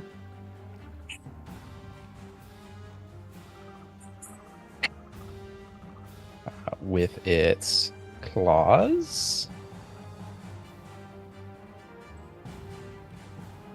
Oh, it rolls a nat 1. Oh, baby, that's what I'm talking about. Okay, as Hey, if we're all rolling trash, at least something is coming from it. Right? all right, so as it jumps down, it attempts to crash on Algar, but rolls a nat 1, and it is now flat-footed until its next turn. That's what I'm talking about. Yeah, buddy. All right, so I like to think Now- it rang its bell on Algar's armor. Dong! way down. all right, so go ahead and roll initiative, everybody. Oh, baby. Let's do this thing. Okay. I'm looking forward to this. Yeah, let's Oh go. my gosh. Initiative. Let's go.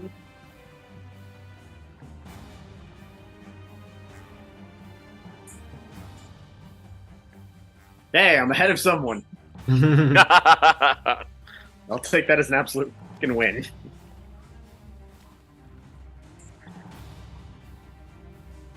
All right. It seems that the leopard gets to go first. Despite being flat-footed, I rolled like a champ, made up for that nat 1 with a nat 20. Woo. And it's going to go after Algar, man. Do it. Do it. It's probably shiny. How'd you boys Right. change your icons? Oh, if you click on right-click on your icon, and then there's a little Yeah. thing in the oh gosh, or maybe left-click. Is it right-click? Oh, that's right. I have to do it Right-click. myself. Right-click, and then there's a little thing in the off to the right with like a couple pictures. It looks like there's like two little images titled "Select Variant." If you click on that, you can select which token you want. If you want the Yeah. All right. And Well, it's I can't right click because Mac, but you know what? Well, you might be able Oh. to left click. I can't remember. Hey, let's Yeah. see. Or Is it a click, command click or something for you? or control click? Control. Something click. No, they don't have control. I do got they? a minute. We'll be fine. All right. So it's going to attack Algar. Do it. Do your worst. leopard. In with its jaws. Oh my gosh! Gotta be joking. Oh wait, no. Wait a second. I was looking at the wrong one. 28. That is gonna hit, and that's gonna crit. Oh shit! Because your AC is what, 14, right? Yep. Okay. It's gonna crit on you. 28? No. 28. Oh. Oh. Man, I rolled pretty doo-doo though, so you only take 12 points of damage. Only 12, huh? That's all my damage, huh? No. What? I rolled a 3. Yep, Man, that could have been way worse. Yeah, that's exactly how much damage I have, so I better not get hit. All right, it's going to now attempt. Now that it's gotten a really good hit on you, it's going to attempt to grab you with its jaws and try to like pounce on top of you. That is the damage. All right, so it's action requirement. Whoops, that's not what I wanted to do. Get rid of that. How do I get rid of that? What'd you do? I don't know. Let me see if I can fix that. Sorry.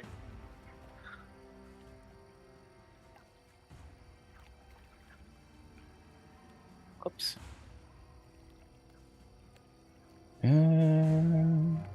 How do I get rid of you? Let's see. What'd you do? Like an aura or something? I clicked measurement controls and I clicked and Oh, okay. Whoop. I got it. Oh, Whack. I made my own. So if you go, no, get rid of this pie. Go. There we go. There you go. Sorry. So if you go back into measurement controls, it'll show like a little icon on the map for that. Gotcha. Oh, sorry about that, guys. All right, where was I? Requirements, monsters, last action, success strike. That this is the grab. Actually what I wanted to do. Grab. It's action. Right.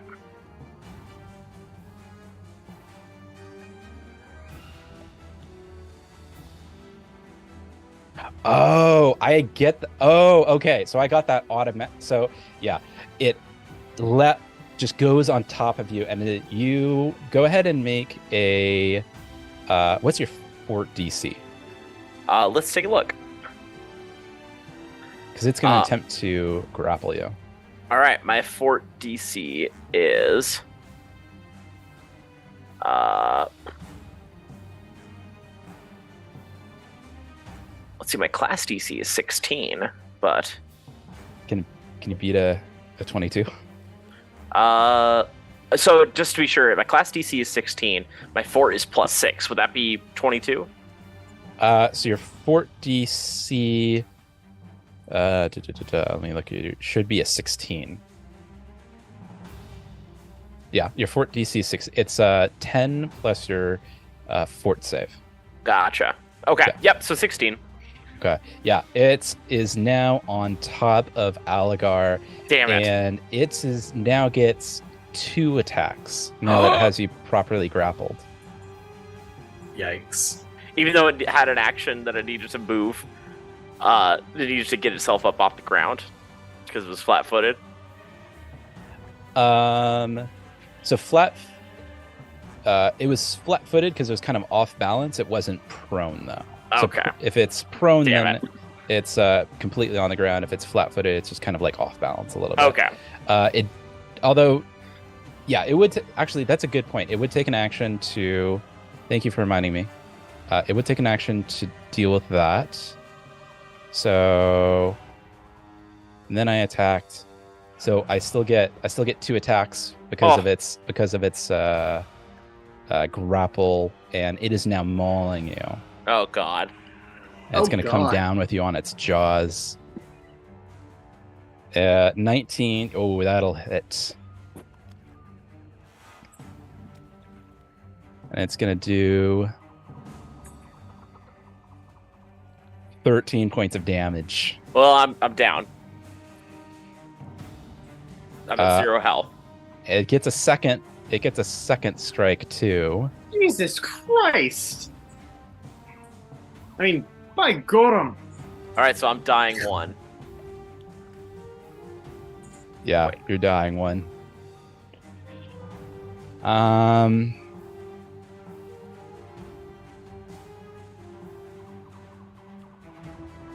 You know what? It's not going to take its second attack on you. It sees that you're down and is now okay, here's what it does with its final action. It just kind of very intimidatingly just drops Aligar after just like annihilating him, looking at Muck Duck with its bloody teeth ready to pounce on its next victim.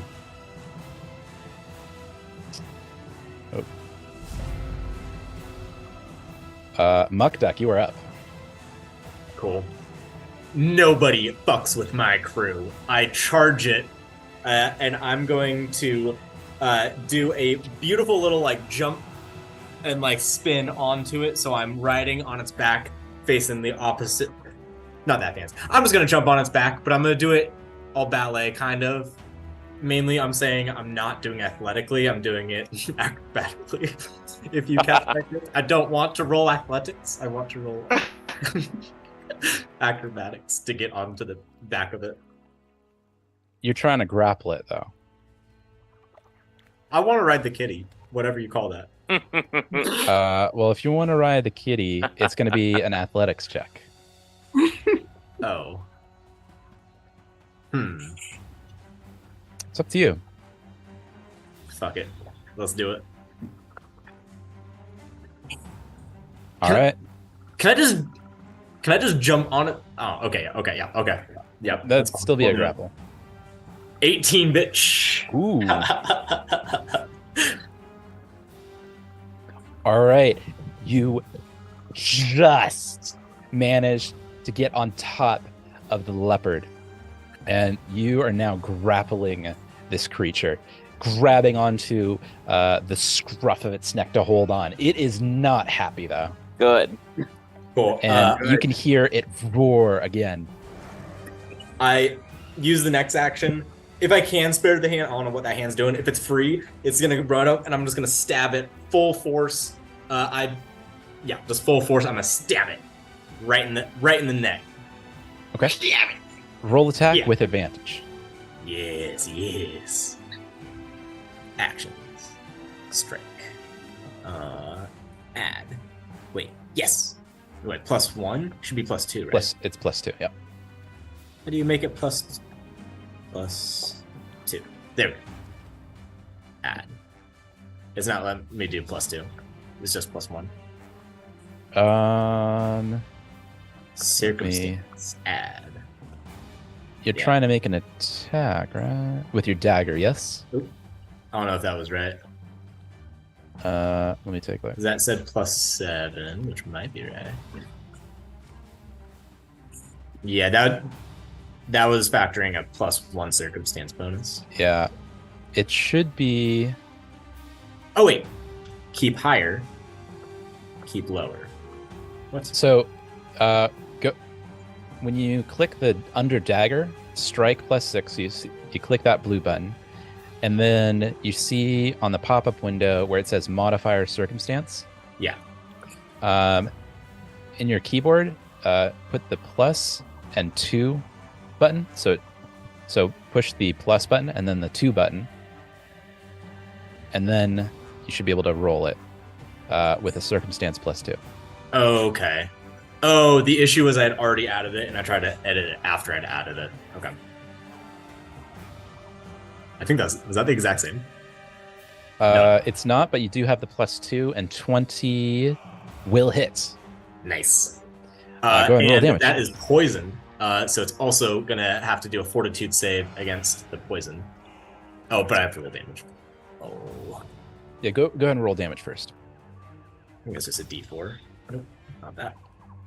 4. 1. Yeah.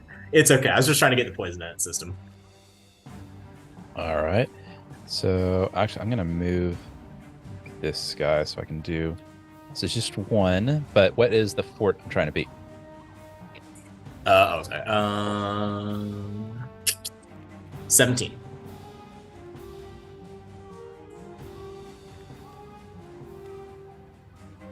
Ooh, I beat the fortitude save. Ah, damn. Okay. Then, with my last action, any spare... Oh! My real quick, my powder's like, last time I checked, was still wet, right? Yep. Oh, no, I can't use that because it would involve drawing. Okay. Just anything I can use my fists if I can't find anything handy. I'm just going to pound the dagger further into its neck so I have a little joystick to hold on to while it's trying to buck me off. I don't expect it to work. Yeah, okay. Go ahead and roll an attack, and this time you're trying to, like, get it really in there. Yeah. So go ahead and roll another attack with the dagger. Cool. No circumstance, correct? No, not this time. Nice. Oh, but that'd be with disadvantage though, so it'd be -5. I can reroll if you want. No, it's fine. That still hits. Go ahead and roll damage. Dope. Yeah. 2. I doubled it. All right. And now I'm just holding on for dear life with my little joystick. All right. Who is up next? That would be Alec. Alec.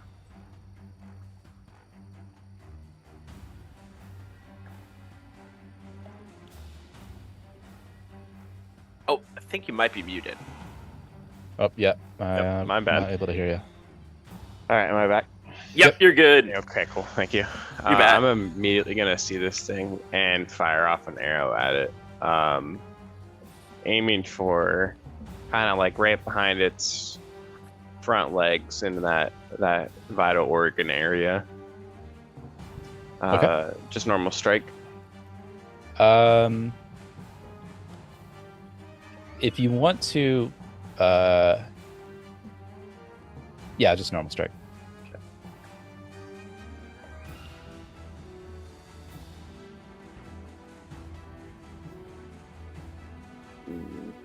14. Ooh, 14's not gonna hit. Just goes into the ground. All right. I'm gonna back up one step and then do it once again. So one action to back up and then another action to just fire another arrow. I like it. Okay. So now that you're in cover, you get a +2 circumstance bonus. Oh, sweet. Let me change my circumstance to +2 on the attack, correct? Right. Cool. See, like, what was that? It barely came out. Did the +2... it doesn't look like it went on there. I typed it in there. Try again. Strike. Oh, I think you gotta hit the add button. Plus... It'll get way quicker and way more familiar as we do more of this. There we go. Okay, my bad. I didn't realize I had to hit the add button. Okay. Oh, 25. Definitely All right, going to cool. hit. All right, cool. Nice I'll take work. that. Hell yeah. All right, go ahead and roll damage. Is that just normal D20? I forget the damage part. So if you go to the chat window, you'll see your the most recent roll. There's also a damage button. So all you have to do is there click it is. that. Woo. 5. All right, 5 points of damage. And it's looking pretty hurt now. Yeah. Good. It's looking kind of hurt. Yeah, fuck this thing up. All right. Brynjar, your move. Okay, first off, seeing that my, little dwarf homie has now been fucking turned into delicacy meat, that sends me into what we call a rage. So I would like to rage. And are you when you're raging, are you Not increasing yet, in not size yet, yet? not That's yet. not till later. Okay. Yeah, not yet. We're not there yet. Soon. Cool. But not Because yet. I have a macro for that. Yeah. I know you've got some fuck shit waiting for that. I But got, right I now got we're all just sorts of normal. crazy stuff. Yeah, we're just berserker raging right now. Okay, So cool. rage. Mhm. And then I'm gonna hit it with my sword. Okay. You're gonna have to get a little closer for that, but okay. Okay. Can I not move close? Where the fuck is this thing? It's so Muck Duck's on top of it. So if you're gonna stand by Marshall. me, you'll be able to hit it. Would it be? Would I be able to athletically just meet myself at this thing and bring my sword down? I mean, Muck Duck's on top of it right now, so you run the risk of hitting him, and also Algar's right there. Sweep the legs. So you could. Not too far, Nick Algar. The answer is yes. You can certainly try. That is my answer. Which is Dungeon Master code for yeah, you can do it. But I can't be blamed for whatever happens afterwards. Yeah, pretty much. Fuck it, we'll walk. We will walk, or we will sprint, and then we will hit the kitty. Can't believe you're making me act like a pleb right now, Marshall. So I'm not sure who's making those squares. I don't know. I'm just trying to select me. Is that you? I don't So- know. I don't. So on the far left tab, just make sure that you have the token controls button Yeah. selected. It's the like little icon looking dude at the very top of it. Yeah, and then you should just be able to use your kind of drag and drop, or use your arrow keys to move your token around. Okay, cool. Yep, that works just fine. Okay, there we go. I don't know why there's like a ghost image of Brynjar, but we're gonna move there. Now can I hit it? I'm not sure why there is a ghost image. It's weird. Yeah, you can hit it. Cool. Okay, game, you've been fucking me over right now. I really need you to help me out here. Oh, Thank that's beautiful. Ooh, 25 will hit. Mwah. We're fucking. Now, set dodge. Fuck. Ooh, 5. Hold on, plus my. This thing is getting rage hit. damage, which is 2 additional damage, so 7. Okay. You should be able to, on your character sheet, under feats, activate Yeah. your rage from there, and then it'll take care of the math for like additional rage modifiers. Yeah, there you go. You should be able to activate it from there, and then it takes care of the math after that. Oh, okay. Yeah. So yeah, it looks like you're rage. Cool. Okay. It's look. Yeah. Oh, look, the little animation with the crackle of the ground and stuff. Yeah. All right, it's still alive. It's not looking good, but it's still alive. How much damage was still there? I think I That missed was it. 7. Ooh! Do I have And another? Is that me done? Okay, you have 1 more action. Do I, or is that me done? Well, Let's see. You moved and attacked. You moved, rage, and attack. You're out. Yep, you're Yeah. done. I figured. Dracket. Hey, so I couldn't add my. I've been trying to since we got on this map, but adding my crane stance. Do I have to only do that in combat? Add it? It might be. Yeah, it might be a combat thing. If you go to your character sheet under feats, you should see all of your feats, and you should be able to activate your feat from your character sheet.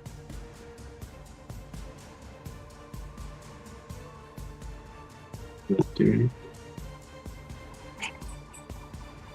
I have to do mine for my hunted prey on my actions.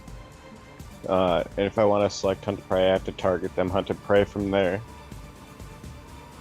Do I have to target myself? I don't know how this works yet, but Yeah, I was just kind Get of it. figuring it out myself. Stir. okay, let's do this.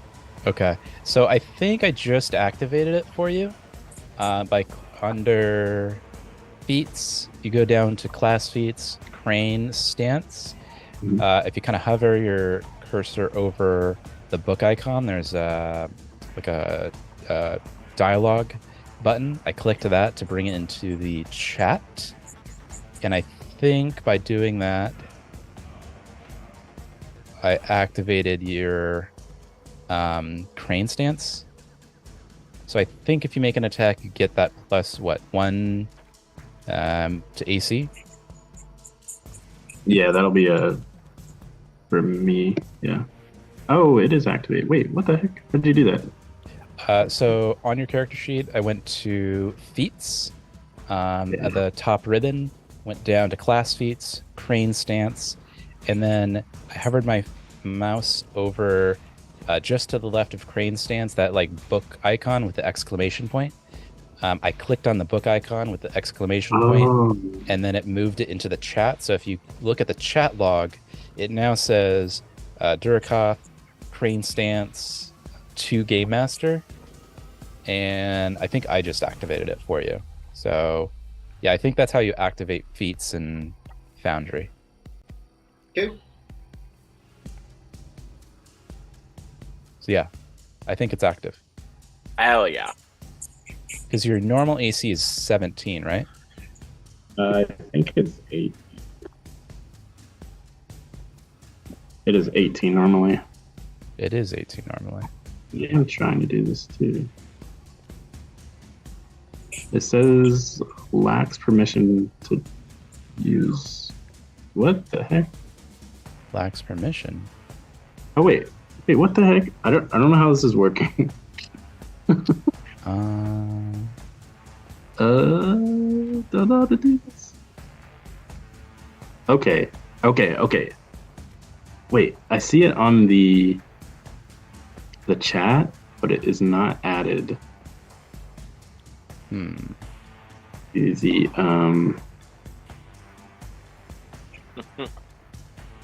to my character sheet.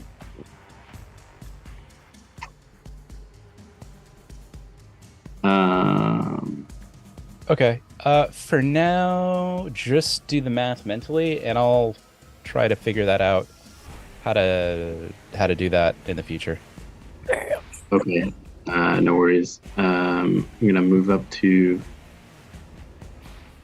the leopard, and I will use my fury of blows, or flurry of blows, I should say.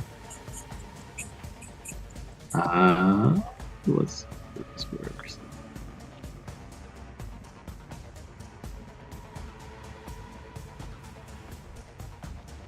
That work? Make 2 strikes.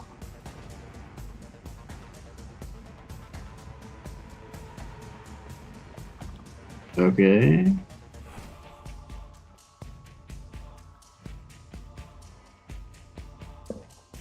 What the I don't know how this works. I'm so sorry. All good. Okay.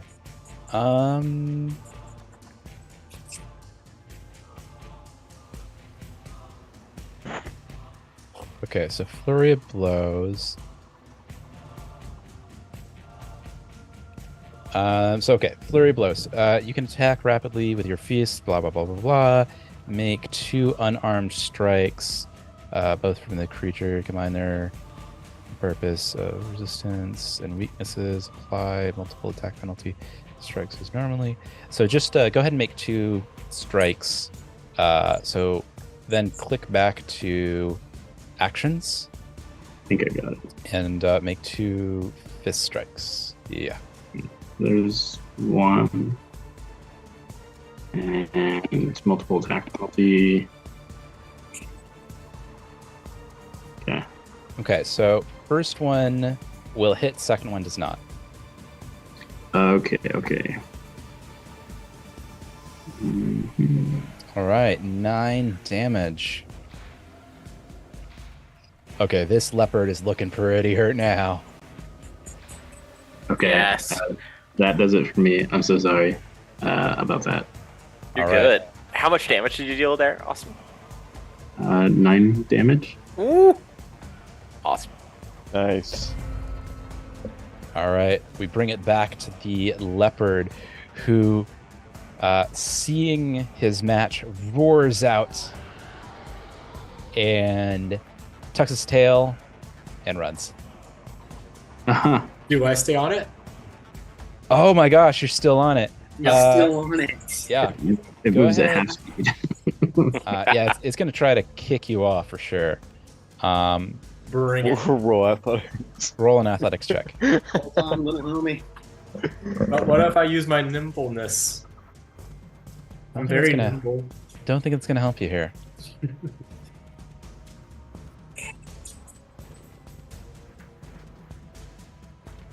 No, it was at 17. Ah. Oh, nope. You fall off completely. And let's see.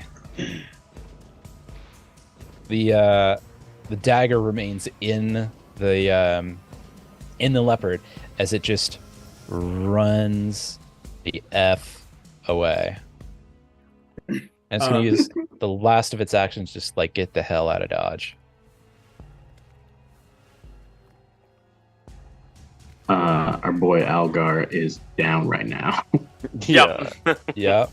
And I Um, should have had you roll a death saving on your turn, but we're going to come out of combat anyway. So if someone wants to revive your felled brethren, now would be a great time for that. Yeah. I could administer first aid, or at least try. Oh wait, actually I cannot. I don't think I have healer's tools. Yeah, because he's actively dying right now. I definitely could know Elixir of Life, but I don't. He just needs like 1 HP to bring him back up to snuff. Oh, Just yeah, anything. I mean, I don't. Does anyone have healer's tools to administer first aid? I do not know. Well, Jack. Nope. But you can go ahead and roll a medicine check with disadvantage and try to heal him just with what you got lying around. okay. Boy, if only like an elf was able to. I can't move. Heal. I can't move down there. Disadvantage. Yeah, Marshall, I think our tiles are locked. Oh, Yeah, really have I like somebody who was an active, dedicated healer to, all right. So I've brought us out of combat, so you should be able to move around now. I'm still under the. Oh wait, combat ended, right? Yep. Yeah. Right. All right, I just made it over to Algar. Mhm. Um, Okay, I'm gonna have to do this the old-fashioned way then. can I start assisting Drakith with helping out Algar? Yeah, if you want to assist, that gives him advantage. So that's a +2. Yes. Okay, we'll take away that disadvantage then, Mhm. and use a straight roll. Do I Yeah. get to, Here we go, baby. Here is we it go, just baby. him rolling, or can I roll as well? So you're just assisting him. Okay. So he's the primary roller, I'm the but he gets a advantage. plus. Yeah, he gets a +2. That was not good. It wasn't great. You're kind of panicked a little bit. You haven't quite seen this much combat in quite a bit, or this much blood, and you kind of frantically just kind of like pour some water over his wounds and over his face. but that seems to be just enough Oh, to bring him back to the state of consciousness, but he is looking pretty banged up. Oh god, snap out. Give me a Come favor to. of my rage effect. So I can't right click. you need to get a mouse. I already ordered a mouse while we were waiting. Good. Good question. How do I get rid of your rage? It says like the effect on my end. It's like right click to remove, and I was like, I would if I could right click.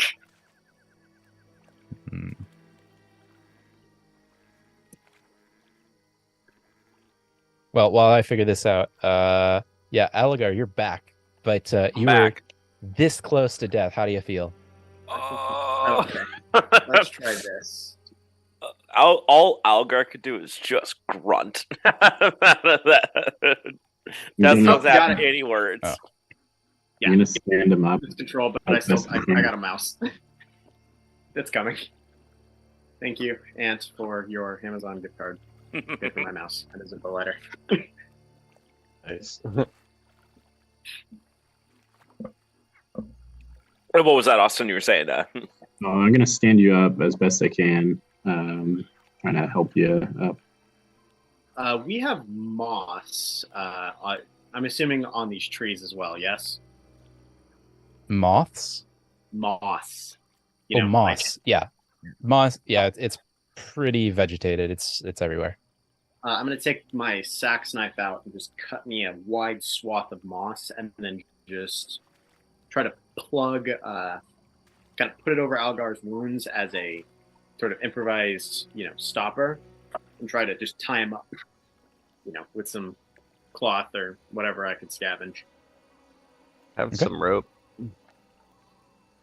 That can work too. Tie it with a rope. We're not putting a tourniquet on the man. He's looking pretty bad, but I'd say do anything you got. Actually, yeah, Algar's gonna say, do anything, anything. Yeah, I'm just gonna I'm gonna grab some strip linen, and, tie some moss to his, to his injuries. All right, well, I dissected Jack to make him, so you need surgery. I got you. Brynjar is looking at him and pressing like this moss to Algar and is looking at him like, mother, are you fucking kidding me? Actually, you know what? Sweet Goblin, are you fucking kidding me? I'm here pressing moss into his wounds. He is actively bleeding out, and you could have done surgery this whole time? Well, I mean, not well. Get your ass over here and patch him up. Now. Yeah, I roll crafting check. Oh no, that's on Algar? Yeah. I'm gonna look at him like I'm gonna use my engineering more and apply that. Algar upon hearing, I stitched Jack together again. It's like, fuck no.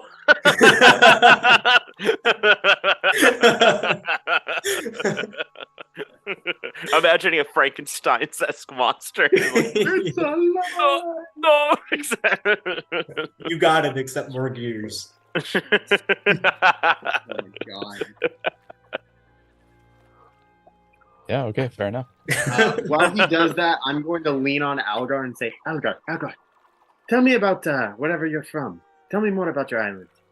Just trying to distract from the fact that Muckduck is probably like arms deep in his guts right now. Algar, tell me about your island. Where did you come from? My island, and Algar's kind of like getting in and out of being woozy, feeling like, hey, I'm gonna give him a little. Hey, stay with me. Island, yes. Your home. Tell me about your home. I'm from Apple Islands. Beautiful, you. Yes, I will take you there one day, my friend. Really? Then you hear feel a sharp pain as Muck Duck is kind of in your guts. And Muck Duck, go ahead and roll. I'm throwing medicine my check. weight on him right now. Ah! What am I rolling? Medicine check. Are you trying to heal him more? Oh, You were sweet trying- lord, no. Anything but a medicine. I mean, what are you trying to accomplish right now? I'm trying to repair him Trying to repair him? using my engineering lore and my Okay. knowledge of Also, monkey anatomy. Yeah, that's I know I look the size of a monkey, but I ain't one. Yeah, goblin. I'm Algar, tell me happy what to about roll your island? medicine check. Do but you my have, medicine do you have check is your -1. family? You mentioned a mother and a father, yes? Yes, I have a mother and a father. My mother is a great inventor. My father, oh, he cooks the greatest meals you ever had. Oh, and good God, what's he doing to me? I'll tell you what. Go ahead and roll a crafting check since he's basically a cyborg. Yeah. This is a pity roll, by the way. Oh yep. my goodness. Yep. I can craft. That's one thing I can do. All right, you 4 HP. You get Oh, Yeah. I'm just thinking of that scene in Book of Boba Fett where like they replace Fennec Shand. yes. Just we're just gonna get like all the let's get the robotic parts in there. Yep. Brynjar is slightly concerned by that going behind. Mechanical sounds.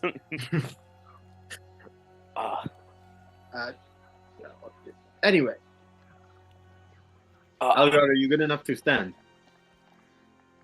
I'll give it a try. Then I'll stand up. Would you prefer that I carry you? That might be, and then Algor's just gonna puke. Oh, easy, not on the cloak. This is wolf's fur. At this point, you now that you've kind of stabilized him and you've had a moment to breathe, you realize it's getting rather dark, and you can kind of see the sun begin to set on the horizon of the canopy. Damn. By Aristil's saggy nutsack. Can we not catch a single break at all? All right, then. Here's what we are going to do. I am not getting attacked by a giant jungle cat again today, and Algar is on death's door, so we need to defend him. So here's what we are going to do. My knife-eared friend, I need you to go and procure any form of food. Or actually, I need you to stay here, and I need you to build fire. Can you do that? Yes, of course. I was not talking to you, Algar. I was talking to the elf. Yeah, What I do? I can do Who that. am I? Knife. Where dude, am my I? knife dude friend. I like that. Brynjar is going to just Yes, I kind can of build the push. fire. I can build the fire. You want to build the fire? I was going to have you go and see if you can find food. Oh, me? You are a tracker and huntsman, so I would assume Yeah. that you want to find food. Oh, I thought you were Yeah, talking you go about find. You go. We're going to go find food. You, sweet goblin, I have a question. I want you to go see if I want you and the monkey. I want you to send a monkey to go find water, and I want you to stay here, and I want you to help me build shelter. Yes. What about the jaguar that left a blood trail that we can follow? You will That find it has- later. Right now, We we can are track in it no for state. food. We are in no state. Oh wait, do you want, Alec? Do you want to go hunt down that thing and eat it for supper? I mean, if I left a blood trail, I can track it back to where it is. Go and make us some. Go and get us some leopard sticks. You get that leopard, then I'll cook us up a fine fucking meal. I'm gonna go Right. with that. Like, Oh, sweet. that- The Grump is coming with me. Hey Jack, you want to go? Rah! Okay. He's gonna go because he and I can telepathically communicate. Oh, hell yeah. It's like our Okay. little radio. Yeah. All right. right. So now that you are kind of splitting up and beginning to create a camp for the night, I think that's a great time for us to take a quick break, and we'll be back in about 10 minutes or so. Be right back.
And we're back.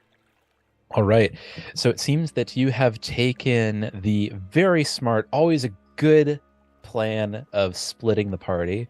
Always a good plan. Nobody wanted to. I hold no. I take no responsibility. I told them what we should do, and they didn't want to fucking listen to me. So I don't know if that's in character, but Dracus is gonna walk away. that's out of character. But if Drake's just gonna walk away, I'll just say that Brynjar said something very, very vile under his breath. All right. So it seems that Drakith and Ellic continue on the prowl to retrieve the any meat they can off of that leopard and probably put it out of its misery. While Algar, Brynjar, and Mukduk remain behind, creating a camp for the night. So, what would you like to do to set up camp? Anything in particular? I like making things, so fire or shelter. It's right. So, and then the time right now is about just about a half hour after dusk. There's very little light left. In fact, there's probably only about 20 or so minutes of light left before you'll have to rely on any artificial methods of illumination. I will tell Mukduk to get started on the shelter, and I will start building a fire and also keep an eye on Al. Did we ever send anybody? Did we ever send anyone to go get water? Find water? Nope. Were you not sending the monkey? No, the monkeys with them to do the empathetic communication thing. Did you not hear what I told the monkey to do? I told the monkey to go get and find water. No, but then I sent him to go be our tele. I'm gonna go look for water. Goodbye. I'm looking for water. Oh wait, that involves a nature check. Can I please craft it at the camp? You stay here. You're trying. What are you trying to craft? You start making shelter. I will make a fire, Shelter? and if we still depending on how it goes, I will find water later. Water will not be a problem for a minute. Okay, sounds great. All right. I'll give it a shot at helping you out with the fire there. All right. You could tell me more about your people. I'd be happy to. So, Brynjar, go ahead and Um, roll a survival check with advantage. And Muck Duck, if you're setting up shelter, go ahead and roll a crafting check. Hey, is that a cave to the northwest, or is that just a pile of rocks? Technically, we do still have light. What do his goblin eyes see? Yes, you do see a cave. Hey. I made a shelter. I'm gonna go look at the cave. It's a pretty shallow hovel. Kind of looking into it, it's large enough for the lot of you to kind of rest, if not comfortably, at least dry from any rains that might fall down in this rainforest. Well, they told me to make a shelter, and that I already did that. So, okay, I need to impress them. I know they need decoration. I'm gonna go over to the blood thing and scoop up some blood and make little like finger painting along the walls. Aw, that's kind of sweet. To make it. Yeah, okay. That's awesome. Brynjar? 21. 21. Yeah. All right, where are you putting your fire? You can press and hold on the map to kind of make one of these little icon things. Oh. Ooh. Left click. Huh? Press and hold the left click. Salt and wound, salt and wound. I'm thinking if you're thinking the Look, same I know thing. you're not supposed to speak ill of your GM in case if you want to live through the session, you marshal your asshole. I'm wondering if this is what you're kind of thinking, kind of around here. Whoops. I wouldn't know. I don't see it. Oh, do you not see it on the map? Yours is purple. That's Yeah, why. sorry. It's kind of, yeah. Yeah, right about there is where I was thinking. Yes. Cool. Thank you, Ty. You bet. I was thinking like I thought you were thinking it was going to be close to that. Yeah. Yeah, if Muck Duck's run off and found a little, yeah, right about there would be where it is. I'm going to assume that Brynjar carries Algar back there and is kind of setting him up to sit comfortably. So we'll chill by the cave and All right. So you successfully create a fire, and it seems to be kind of illuminating your immediate vicinity. You now have a nice little bit of kind of dry area to call yourself home, call home, at least for the night. It's a little stanky with the corpse 10 feet away, but And inside. it's a little musky inside. Yeah. I'm gonna I will sit next to Algar, and I still have the Wayfinder, and I'm going to be like, tell me about you said that your mother was an inventor, and judging from your accoutrements, you might know something more about this tinkering than I do. So, and I'm gonna I was like, I can recognize beautiful things and valuable things, but I am a warrior. This is not my arena. Algar will take it and chuckle to himself and then say, I could see you're a hell of a fighter there, Brynjar. And clearly, after seeing my abilities in combat there, I'm clearly more of a lover than a fighter. Definitely Really? more We might have more in common than you think, my friend.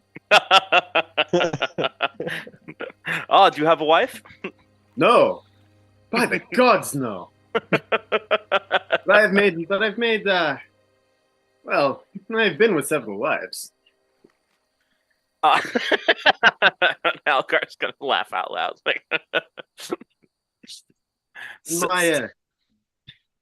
is well, I am still quite young, and there are many lovelies in the world, but none to really captivate the memory yet.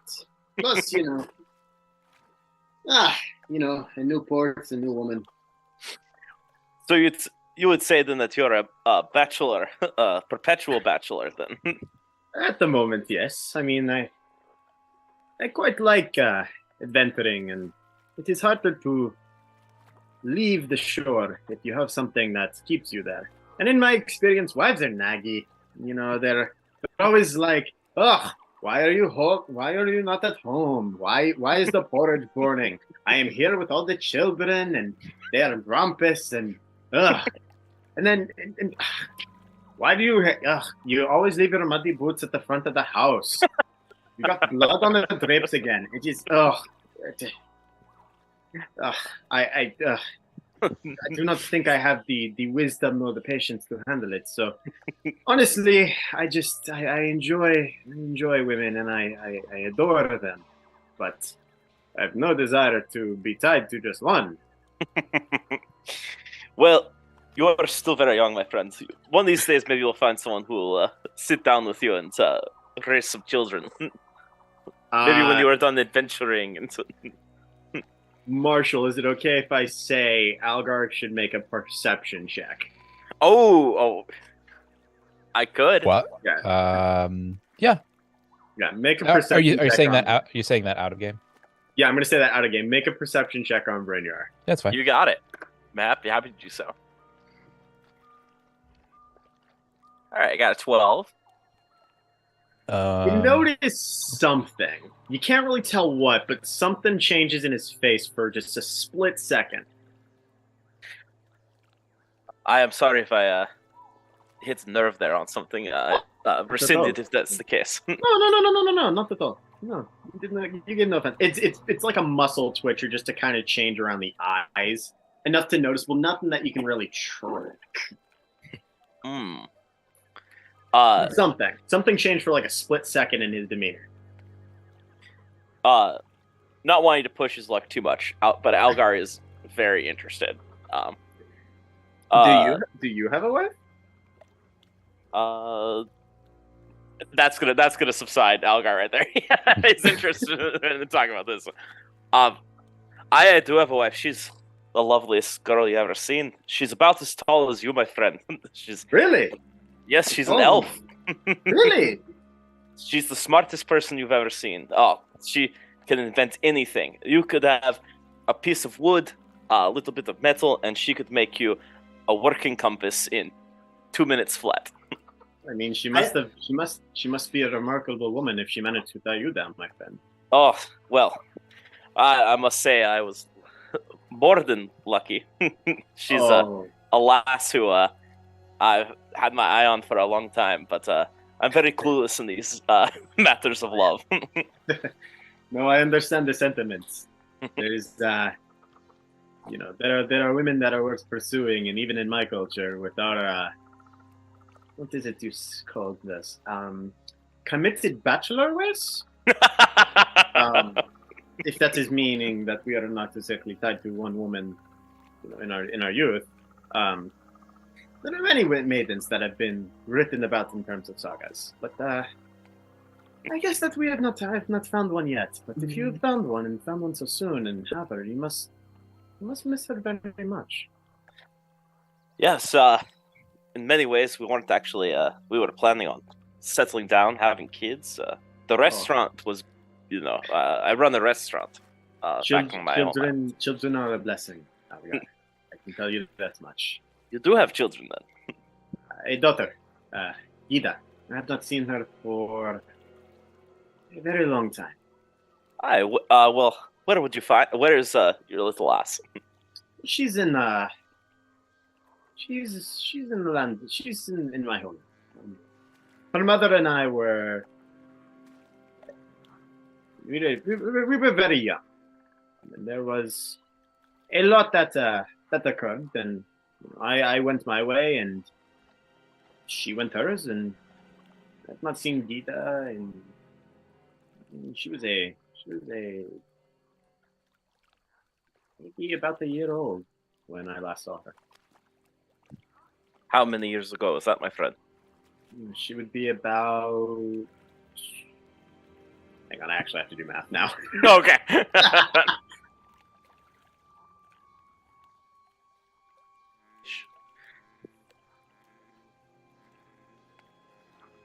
Well, 7, 8 years old now? That's a bit of a time then. There was situations that meant that kept me away from her and her mother. And in some ways, it is better that I was not there. It's hard not to wish that maybe something like that would last. Am I wrong? But sometimes it just isn't meant to be. Our fates are predetermined. The fates spin them on the wheel, and we play our part until it is time to carry on. Very interesting. I'm not much one in believing in the gods or anything of that sort. You know that. I have a very loose devotion myself, but we are on this plane for a reason, no? So it is not too outlandish per se to put faith in that we are meant to go a certain direction. Algar's very interested in this. He's never heard someone of like he's never met anyone like Brynjar before, so this is very like your wound. How is your wound at the moment? Well, to be honest, lad, you know, they hurt like a bitch, but I think I'll pull out okay. I've had worse. I mean, I could cauterize it if you want to, but I think that will hurt a little bit more. I think I will settle for the moss for now, but if need be, I am not a warrior like you. Oh, trust me, battlefield medicine is not exactly the most kind or gentle. Anyway, what can you figure out about that wayfinder? I'll take a look at it. So yeah, should I roll? What should I roll to kind of examine it more? Just flat perception. What are you trying to accomplish? I'm just gonna examine it, see if I can like make heads or tails of it, like how it works. Maybe make out some of the markings. Go ahead and roll in society check. Oh yes, please.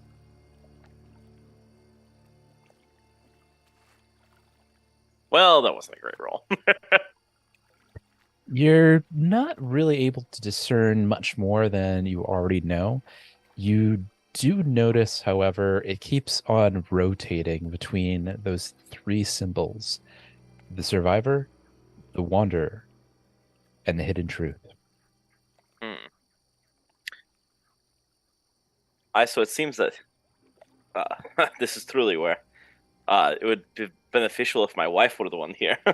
I truly know more about cooking than I do. I definitely an amateur in these sorts of things, but the world needs all sorts, my friend. Some of us are meant to be warriors, some of us are meant to be inventors, some of us are meant to be whatever the fuck Muckduck is. Hello. I've been here the whole time. Goblin. Algar will wave Muckduck over. Be like, Well, I know one thing is for sure. Cooks. What? Anyways, I know one thing is for sure that Bosmara sent me here. She sent me to read that Pathfinder thing, and I think this book has something to do with it. So I'm gonna look through the book and find any references to the words like hidden or wanderer or whatever the other one was. Survivor, something like that. The survivor, the wanderer, and I'm gonna look for truth. Yeah, I'm gonna look for references to those three phrases or anything in the book, in the more section. Algar will chuck you the watch and say, I think you might have a bit better luck there, Muckduck. I'll let you have it. It doesn't seem you don't seem to be able to just by kind of looking over the book find any reference to the survivor, wanderer, or the hidden truth. You do know that it does seem to be still in some sort of a code or some sort of jumbled codec. Cool. Which how does deciphering that work? Is that like a downtime thing, or? Yeah, it's like a downtime thing. It'll take some pretty good rolls. Couple of it kind of a long-term skill challenge. Okay, It'll take more than 1 day to decode it. cool. That's pretty obvious. It seems to be pretty much nonsense at the current time. Cool. But you can spend the rest of the evening attempting to decode it. Yeah, I'll do that. Okay. We've got food and we've got pretty good shelter, so we can do that. I assume we can smash cut to the other two, and Brynjar and Algar are talking. Yep, we're just talking, and we can let. Yeah, go ahead and roll a society check then. Who, me? Yeah. Oh, you're trying to decode it? Yeah. Does anybody else have dark vision? We should be looking for water, right? I do have dark vision. I mean, sorry. Do we want to? I do first. Or do we want to do that first? That probably wouldn't be that bad of a plan.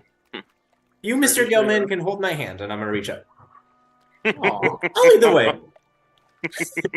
And we'll go. Let's go look. We can go find water.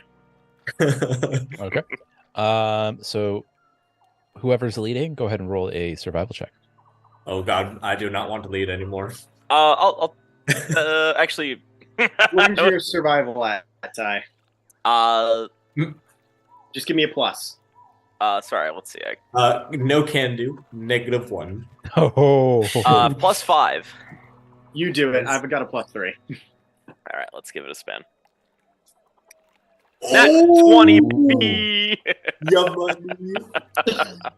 Thank goodness. Dude, I was gonna say I'm gonna see if I can't, finagle a devil's deal with Marshall right now, but no, never mind. We're good. We're good. Yes. All right. So continuing kind of looking around the area and discerning its terrain, you decide that if you kind of go down this ridge and that ridge, you might find kind of a low area with some relatively fresh water. And you do indeed find kind of a small pond that's relatively free of algae and it's a bit slow moving. It is kind of a moving flow. And it has a little bit of algae here and there, but just kind of looking at it, it seems palatable.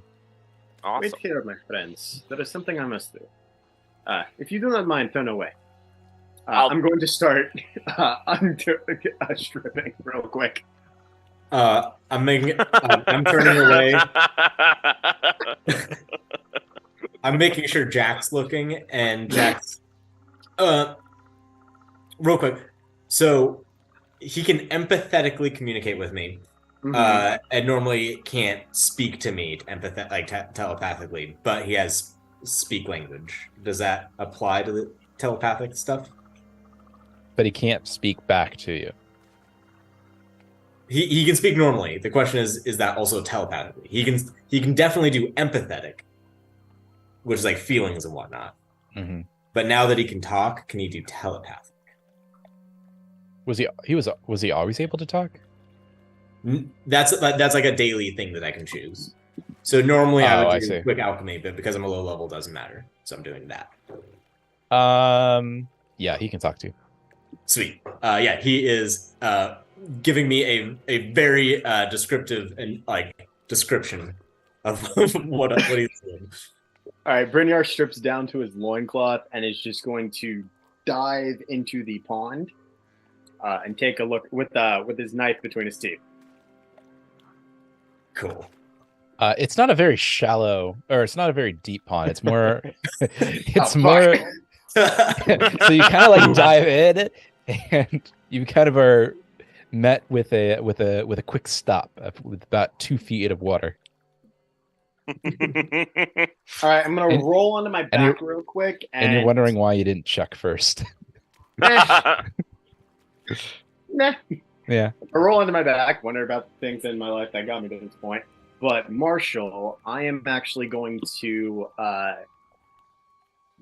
lean my head back a little bit and utilize my gills to see if this water is brackish or can do us any harm. Ooh, oh, nice. Is that a feat that you have? No, but I assume that I'd be, if I, as a fish person, if I'm filtering out shit water, I would know. I mean, not really. You can breathe using your gills, but that doesn't really give you the ability to discern if it has microbacteria in it. I'm not looking for the microbacteria. I'm just trying to tell if this is gonna fucking make us puke or not. It seems clean-ish. Cleaner than the water that you've seen before. Cleanest you've seen so far. I'm going to step out of the water and say, I've swam in more. Just kind of spritz myself a little bit and be like, I've swam in worse. It is probably fun for food to drink from. I'm going to shake off and start getting dressed again. All right. Let's get us a couple of let's get us as much of this as we can back, and we can set it over the fire. See if we can kill any bacteria that way. Also, you guys don't know what bacteria is. Yeah, I was gonna say so. I think we should boil this water just to be safe. I do not like the look of the algae on the surface of the water, but this seems fairly clean. Bit of a stretch, but okay, whatever. So going, I want to switch over to Alec and Drakith. I don't know why your token still says Durakath, but okay. Who's leading the expedition towards in the direction of the leopard? I am, and I am tracking it. The tracks or the blood that it's on. Yes, I'm following behind. Okay. So Alec, if you're leading, go ahead and roll a survival check. Survival. Oh no, I closed out of that. Survival. Survival! Yeah, let's get another nat 20 on there, baby. Hell yeah. Nice work. Sweet. Nice. Okay. Got all the trash rolls out of the way. Yeah, seriously. So it takes you a little bit of time to find the trail. It looks like but once you kind of get onto the trail, you're pretty much pretty sure that you're pretty much following behind this leopard pretty soundly. There's a considerable amount of blood, a little bit of fecal matter, and you're able to kind of track through the jungle pretty swiftly. Actually, you're making pretty good time. Until you finally come across kind of a hunched over silhouette of the leopard in a clearing. Doesn't seem to be moving. Doesn't seem to be breathing. What do you do? I'm gonna kind of turn to Drakith and ask him if he can see it. Because it's not fully dark out yet, right? So will my low light vision apply or help us at all? Yeah, so you're like the very last bit of light is kind of helping you out. So go ahead and roll a perception check. Perception.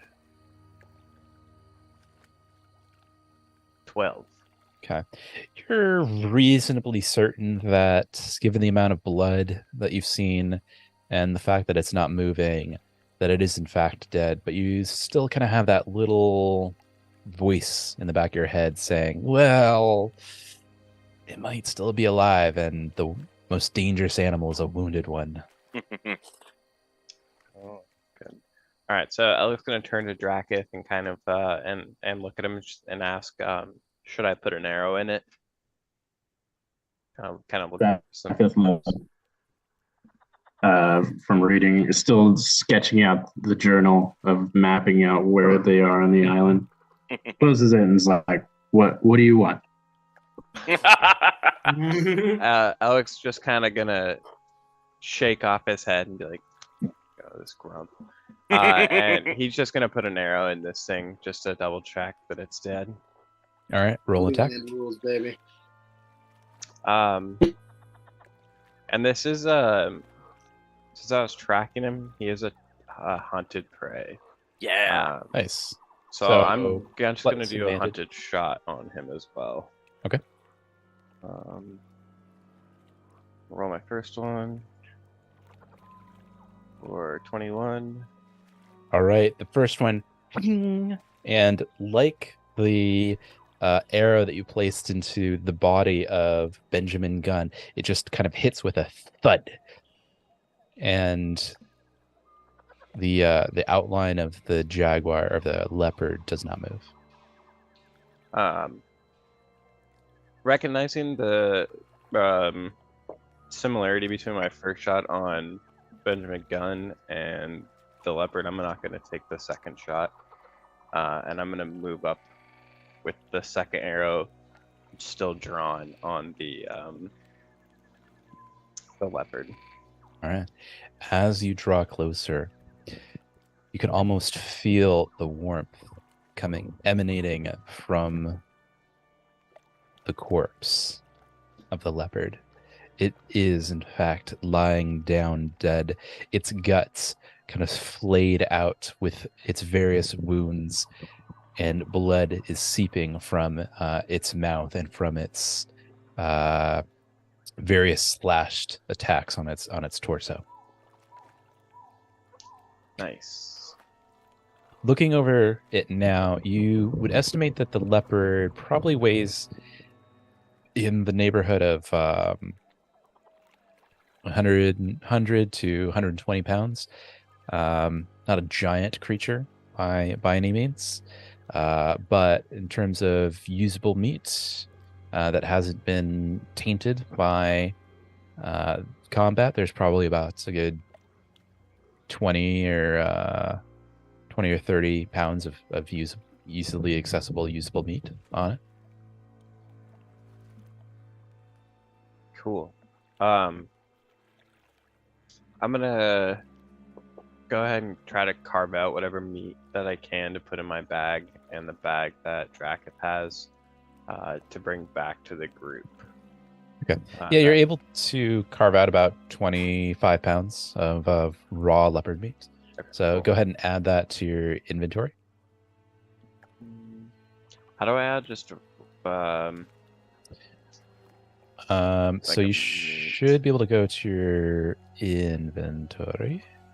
Inventory consumables? Yeah, it'd be consumable item. And you should be able to click the little plus button and then just add some like custom stuff. So yeah, under consumable, new consumable, here, I'll delete one of those for you. You see the little edit item icon. It's a little square with a pencil on it. You can click that and you can highlight new consumable and type in whatever. So you can let's go ahead and type in I typed leopard meat in. Oh.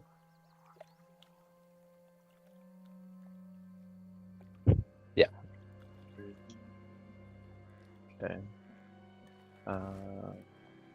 And quantity, go ahead. Here, I'll go ahead and play with the quantity here. Quantity 20. Let's say about 3 bulks worth. Nice. So that's about 30 pounds. Cool. And I'm wondering like how the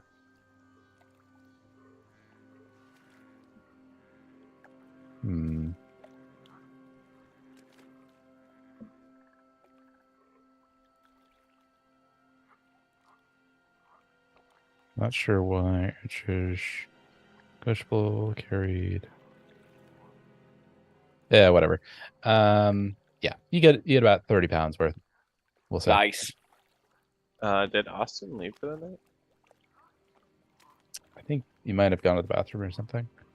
He's not in the Zoom or anything anymore either. Oh, yeah. I noticed our we lost participant went down. Let me message him real quick. Yeah, he might have lost connection there. Maybe. But yeah, we'll go ahead and press on for now. So okay, so returning back to camp, it looks like Brynjar, Mukduk, and Algar were able to collect some water. Alec and Drakith were able to get about 30 pounds of meat, so more than enough for a night's supper. And we're gonna head back. And we're gonna head back to camp. Yeah. Are we good to do that? Or do you want us to wait? So, Back. yeah, you're able to pretty much make your way back pretty handily. Sweet. All right, once back at camp, what do you guys do? At this point, it's getting maybe a couple more hours till midnight or so. Did you find something to eat? Yeah, we were able to track the leopard down. I've got at least enough meat for tonight, if depending on how Algar wants to cook it. I'll be more than happy to give it the spin, and I'm going to bring out my cookware because I bought cookware. So. Nice. Would you like me to butcher it? Be my guest. I mean, like, I do not want to impede you in any way. Like, this is part of your process. I am more than happy to gut and clean an animal, and then. Lad, do what you got to do. I'm a good cook doesn't turn down good help. Okay. I mean, I've disemboweled men before, and there have been a few times when I learned playing. How hard could this be? They've already, I think they've already kind of collected about 30 pounds worth of usable meat. Oh, you already chopped it up. Okay, cool. Yeah, we carved it out what we could of it. Awesome. So yeah, it's most of it was in pretty rough shape after the combat, like bloody, broken, bruised, and you had to cut around the guts a bit. But yeah, there's about 30 usable pounds. That's still plenty of meat. Oh yeah. We'll take it for sure. You're back. Hey. Yeah, I don't know what that was. You're back though. Back. Yay. Okay. All right, so you're back to camp. You're cooking up your supper, a little bit of leopard steaks. We're cooking it all. Can I drop it? Yes. Yeah. Woo! Yeah, if you're just gonna, if you just want to drop it out, you can just delete it from your inventory. If you want to drop all of it. All right. So what do you do while kind of cooking and getting ready for the night? Now that the night has finally dawned on, come for you. Alec's gonna walk over to this cave, kind of set his bag down next to it, and reach in there and kind of pull out his bedroll, and look up at everybody else. Where are you guys sleeping at? Wait, where are you pulling your bedroll out? Kind of at the cave entrance. In the cave that Muckduck and I found. Oh, okay, yeah, that's what I was thinking too. We would all go in there. I don't tell me you're afraid of dark spaces. No, of course not.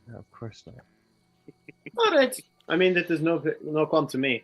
If you do not mind, Alec, I will hand Alec my bedroll and be like, if you do not mind rolling my bedroll out in there as well, I will stay here and stand watch with Algar, just to make sure that nothing else happens while you lay down. And I will read the bedtime story. You're going to read my bed. All right. Yes. Can What we was that? see through this thing?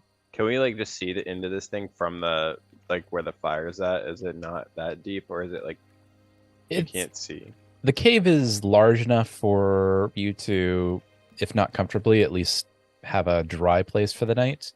And the opening is large enough where you can kind of see the fire and kind of the immediate camp area. But anything past about 30 feet from the fire is kind of lost in darkness. Okay, so what we can see, from if we're standing in the fire, we can see the opening, the whole inside. Yeah, right there. Cool. So yeah, I'll just unroll both of the beds right there, and then just kind of sit there, now what? Are we still cooking up? Have we had a chance to eat yet, or? Yeah. So you managed to kind of cook everything up. If you have, I don't know. Algar, do you have any spices on you to spice this up a little, or just cooking gear?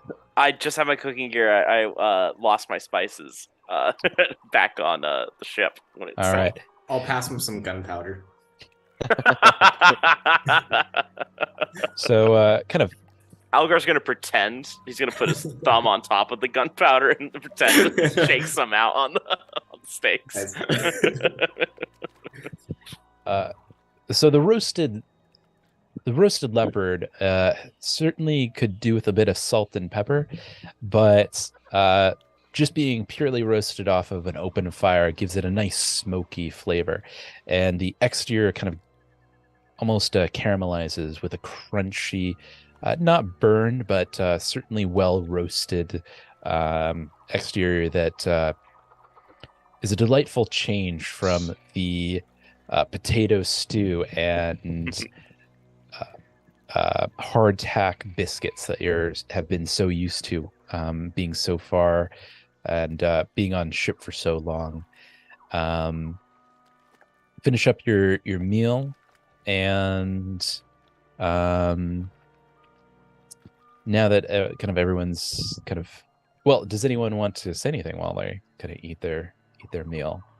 Yeah, if anyone's got something. Bernier's busy just devouring this fucking meat. Homie is just going in. Yeah, I've got nothing. Algar will look up and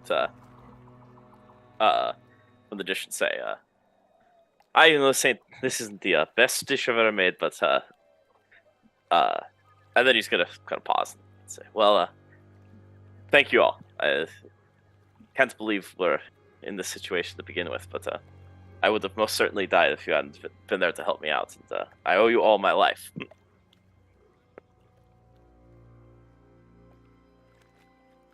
Well, Sitting in that awkward silence, he's gonna get back to eating. Fair enough. So you're like, well. All right. Well, once you complete your meal, how would you? Algar certainly could do with a little bit of rest. For sure. But then, who's gonna watch his back while he takes a snooze? Do you all go to bed at the same time, or do you take watch? I actually have a question. Algar, do you have a tent with you at all? I'm afraid I don't. I'll take a look, though, to be sure. Drakus is going to set up his tent, put his bedroll out, and it is a one-person tent, but he's going to make arrangements so that Algar gets the most sleep out of all of us. Even grab some moss from outside the cave and a little makeshift pillow, and says, "It's all yours, buddy." Alex's gonna turn to Brynjar and be like, "I knew he was a sweetheart." Brynjar is just going to like, Algar almost breaks down in tears. Walks over and gives Draken a hug. As he sees the rest of the party, he's gonna clench his fists and his teeth. It's nothing else. Brynjar Thank you, my see friend. that expression and be like, all right,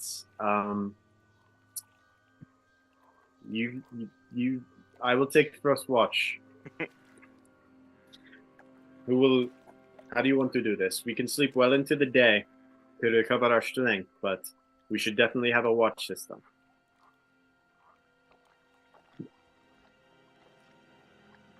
I'll go second. All right. I'll take sunrise. All right. Yeah, I'm not much for watching, but I can do what I can, I guess. It'll be easier. Yeah, that'd be real great. It'll be easier closer to the light anyway. So you guys get some sleep, especially you, young Alec. And I will take first watch. I'm just going to sit outside the cave with my sword across my knees and assume watch. Okay. So there's generally, I think, 3 watch sessions and at a night. So you're taking the first one. Perfect. Mhm. So everyone else is fast asleep. Go ahead and roll Wait, I haven't read my bedtime story. Go to Okay. bed, sweet goblin. I'm gonna start reading the Mwangi text to everybody and trying to get them to help me with the deciphering. I'm going to stand behind Muck Duck and just kind of with the flat of my sword, Trying to knock him out. just trying to quickly all right. Boink. Oh, fine. And I'll just read to myself and try to decipher it. Go to bed, sweet goblin. You will need your strength tomorrow. You are such a little creature. I worry about you. All right. Well, that's So- okay, I guess. Brynjar, go ahead and roll a perception check. Very well. Alrighty, good to go, good to go, good to go. Let's see what we got. Wow. I suck shit. Dude, that's like your third one. Dude, that's 3. Wow. That is. Yeah, you see absolutely nothing, and in fact, you're pretty sure that you dozed off a few times. It's been a long day. I didn't. Who's taking second watch? Muck Duck. Yeah. No, you want to know what happened? Muck Duck was reading that story out loud, and Brittany was just going. Go ahead and roll a perception check. Nice. Wow. Oh, nearly What's a that? nat 20. Yeah. 16. All right. Nice, dude. Your watch goes through and is largely uneventful. You kind of hear the sounds of the jungle, the croaking of frogs, and the movement of snakes, and a few soft branches falling to the ground, but nothing of too much worry. Who's taking third and final watch? I think that's Draka, yeah? Oh, I thought it was Alec. Yeah, I'll take it. Oh, it was Alec? Okay. Am I wrong? Maybe I was wrong. I was taking third, and then if there was a fourth, it's gonna be Draka. Nice. So there's usually about 3 watches. All right, Yeah, I guess I'll take Alec this then. one. All right. Perception. You Perception. got it.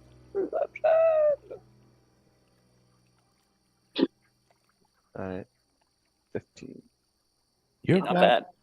Your watch is also goes through uneventfully.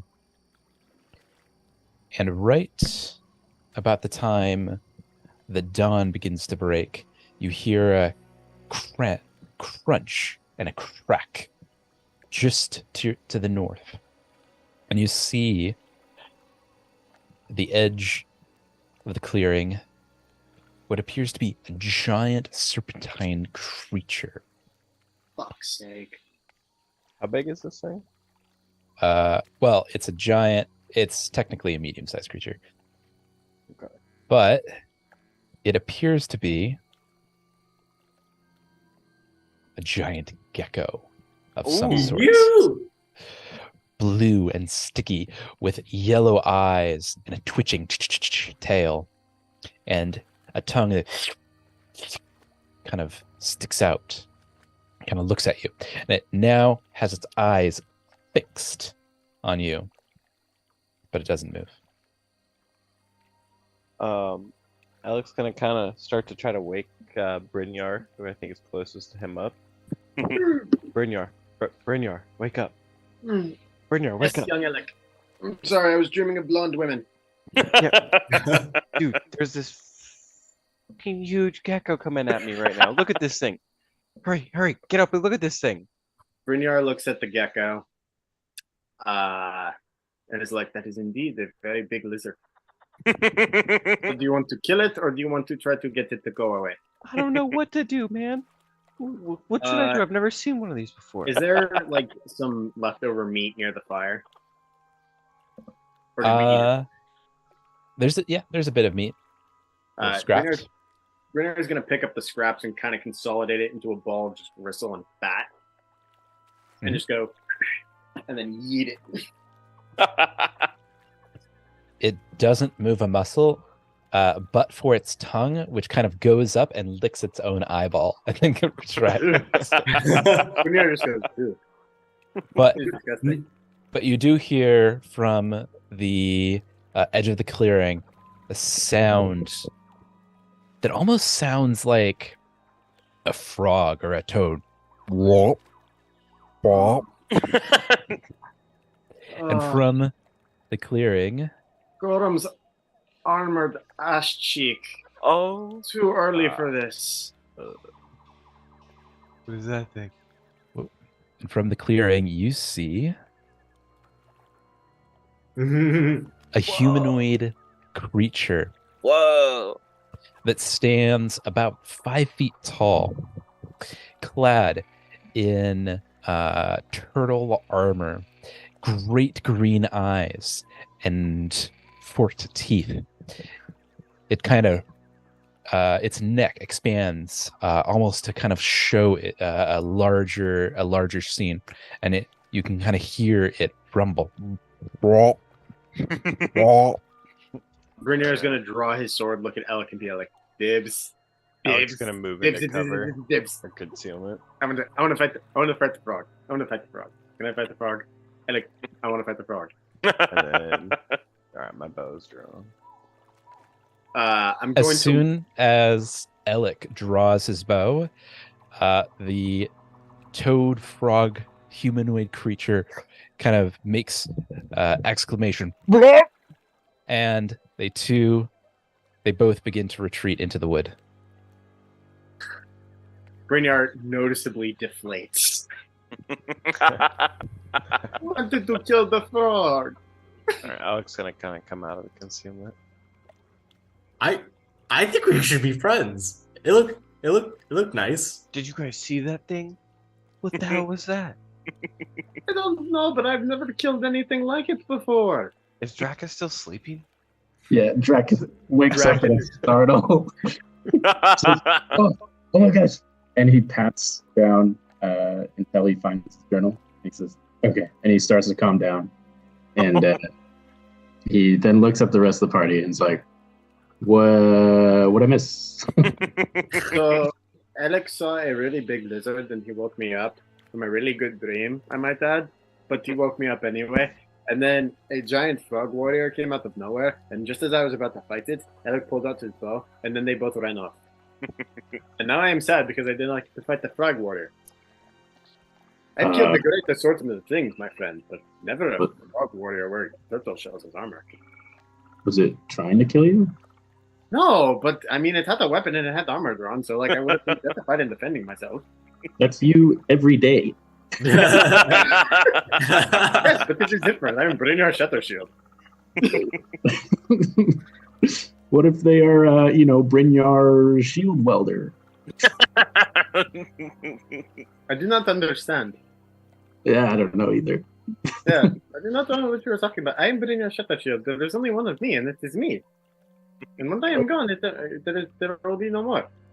I suppose I could have picked a better spot to sleep, considering there's a dead corpse right next to me. Oh, right, that. I'm going to go grab a torch and just kind of toss it on the body. As you... Oh, that's going to stink. Yeah, it is. That's going to wake Algar up. As you do so, you kind of hear a crunching, a snapping of a twig. And Alec, you're within shot. Actually, just Alec. Oh, shit. You can see that the frog, humanoid frog creature is just kind of peeking out, kind of looking at you, kind of curious, but kind of keeping an eye on Alec. Do I see this thing looking at me? Oh yeah, it's looking right at you. All right. I'm gonna yell back and let Brynjar know that the frog is back. And he's looking right at me. Brynjar is going to raise his voice and in remember what language it is. But essentially, it's the language of aquatic creatures. I'll find the proper name for it in a minute. Shout, what do you want? Hello? Friendly? You hungry? You want to fight? Please say you want to fight. Just it continues to make noises that you don't understand. Well, that's my... I'm gonna try yelling Mwangi because I learned Mwangi. However, it occurs to me I've never actually met a Mwangi. Maybe they're frog people. Hello, I'm a friend. Hello? Cool, they're not frog people. Algar's gonna just having woken up now seeing this creature. He's gonna walk kind of over by Alec. Brynjar will also bring up... Oh, fuck am I? Oh, I'm right there. Bacchus was very threatened by this and starts tearing down his tent. Algar, can I roll a perception check? See if I can read what this creature is like. He doesn't seem to be giving off any notion to attack us, but can I roll perception to see if I can read anything from this creature? Yeah, go ahead. Actually, make that a diplomacy check. Oh God. Okay. No, that would be a perception check. I changed my mind. Okay. Perception. Sorry, feel free to stick with that if you want to go with that. I was just saying, God, because I'm not good at it. No, perception's good. Perception's good. I rolled 12. Yeah, you can't quite read past those amphibian eyes. It almost seems like they're not looking at you, but looking past you. So you just can't quite discern any sort of emotion from it other than perhaps curiosity. In that case then, Alec, do you still have your bow up?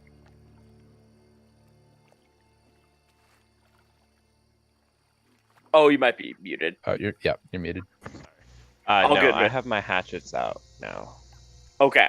I'm gonna try and wave them so that you can put them down, and I'm gonna take my hammer. I'm gonna kind of put it out and lay it down on the ground. Okay. I'm gonna kind of walk a little closer to it. Alec's like, what are you doing, man? What are you doing? I think I go up this. I don't think he means us any harm. He seems to be, he's just curious, I think. And I'm gonna, Algar's just gonna kind of start talking to it hello, we mean no harm. What's your name? Hello? Knowing that it's not his name, but Algar was gonna say, all right, then we'll just call you Blarp then. Blarp. What? My name is Algar. These are my friends. We mean you no harm.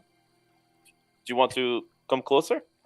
Now that you've gotten a little bit closer, you can see that kind of hiding behind the frog creature is that gecko that kind of looked was the first that you saw. I want to ride it. The frog creature doesn't make any real movement. Just kind of continues to look at you inquisitively. Yeah,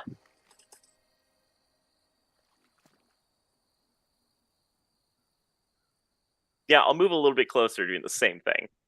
Just trying to talk to it, see if I can show hey, I'm not armed. I'm not going to attack. We're cool here. Okay, we're cool. Now that you're within about 10 feet or so, it kind of reaches into its pocket and brings out what looks like a fish. It kind of throws it in front of you. I'll pick up the fish point at it, and then point towards the fire. Kind of makes a motion.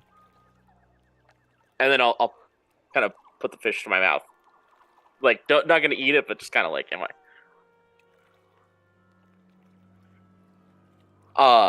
Blop, blop. I'm going to turn back to the group and be like, okay. It tastes good, I promise. Do you actually take a bite? I will do it. I will. It does seem to be a pretty fresh fish. Perhaps harvested that morning or sometime late in the previous day. It lacks all seasoning and is completely raw. And as you kind of like bite into it, you kind of have to like force yourself not to gag a little bit and kind of do a little bit of a baby throw up in your mouth. Right. But you manage to take a bite of it and kind of swallow at least about a half a mouthful. Aww. So it's very good, my friend. Very good. Do you still have thank the you. fish? Yeah, I saw the fish in my hand. Brynjar will take it and just go. It's good. It's good. He's a fucking Viking. I love it. The frog folk kind of takes about a half a turn and takes a step back, his gecko following him, and he looks back at you and kind of waves you. Blop, blop. Just follow our frog friend. All right, I'm gonna go back and pick up my hammer and just kind of, sheath it. Did you recover your health points since you rested, dude? Oh yeah, Yeah, you get full health. sweet. I want to ride that salamander. Yeah, everybody so gets full much. health. So you guys took a long rest, so you guys all get full health. Excellent. Who wants to? Who wants to follow the frogman? Yeah, I'll go. I will. Yeah, I guess. I can go. I'd Blop. like to go. Magnus is going to put out his journal and start mapping where we are going. All right. So since everyone is following the frog creature, you follow the frog creature deeper into the inland of the island, where the thicket gets deeper and deeper and is more and more difficult to navigate. And that's where we're going to end tonight. Oh, Nice. All right. Yeah. All right. I like it. Yeah. To find out what the heck is going on with this frog creature that can't speak common or any of the languages you guys apparently speak, just have to find out next time. Yeah. Hell yeah. Well, thank you so much to those watching now and to those watching later. Till next time. Thanks so much. Guys.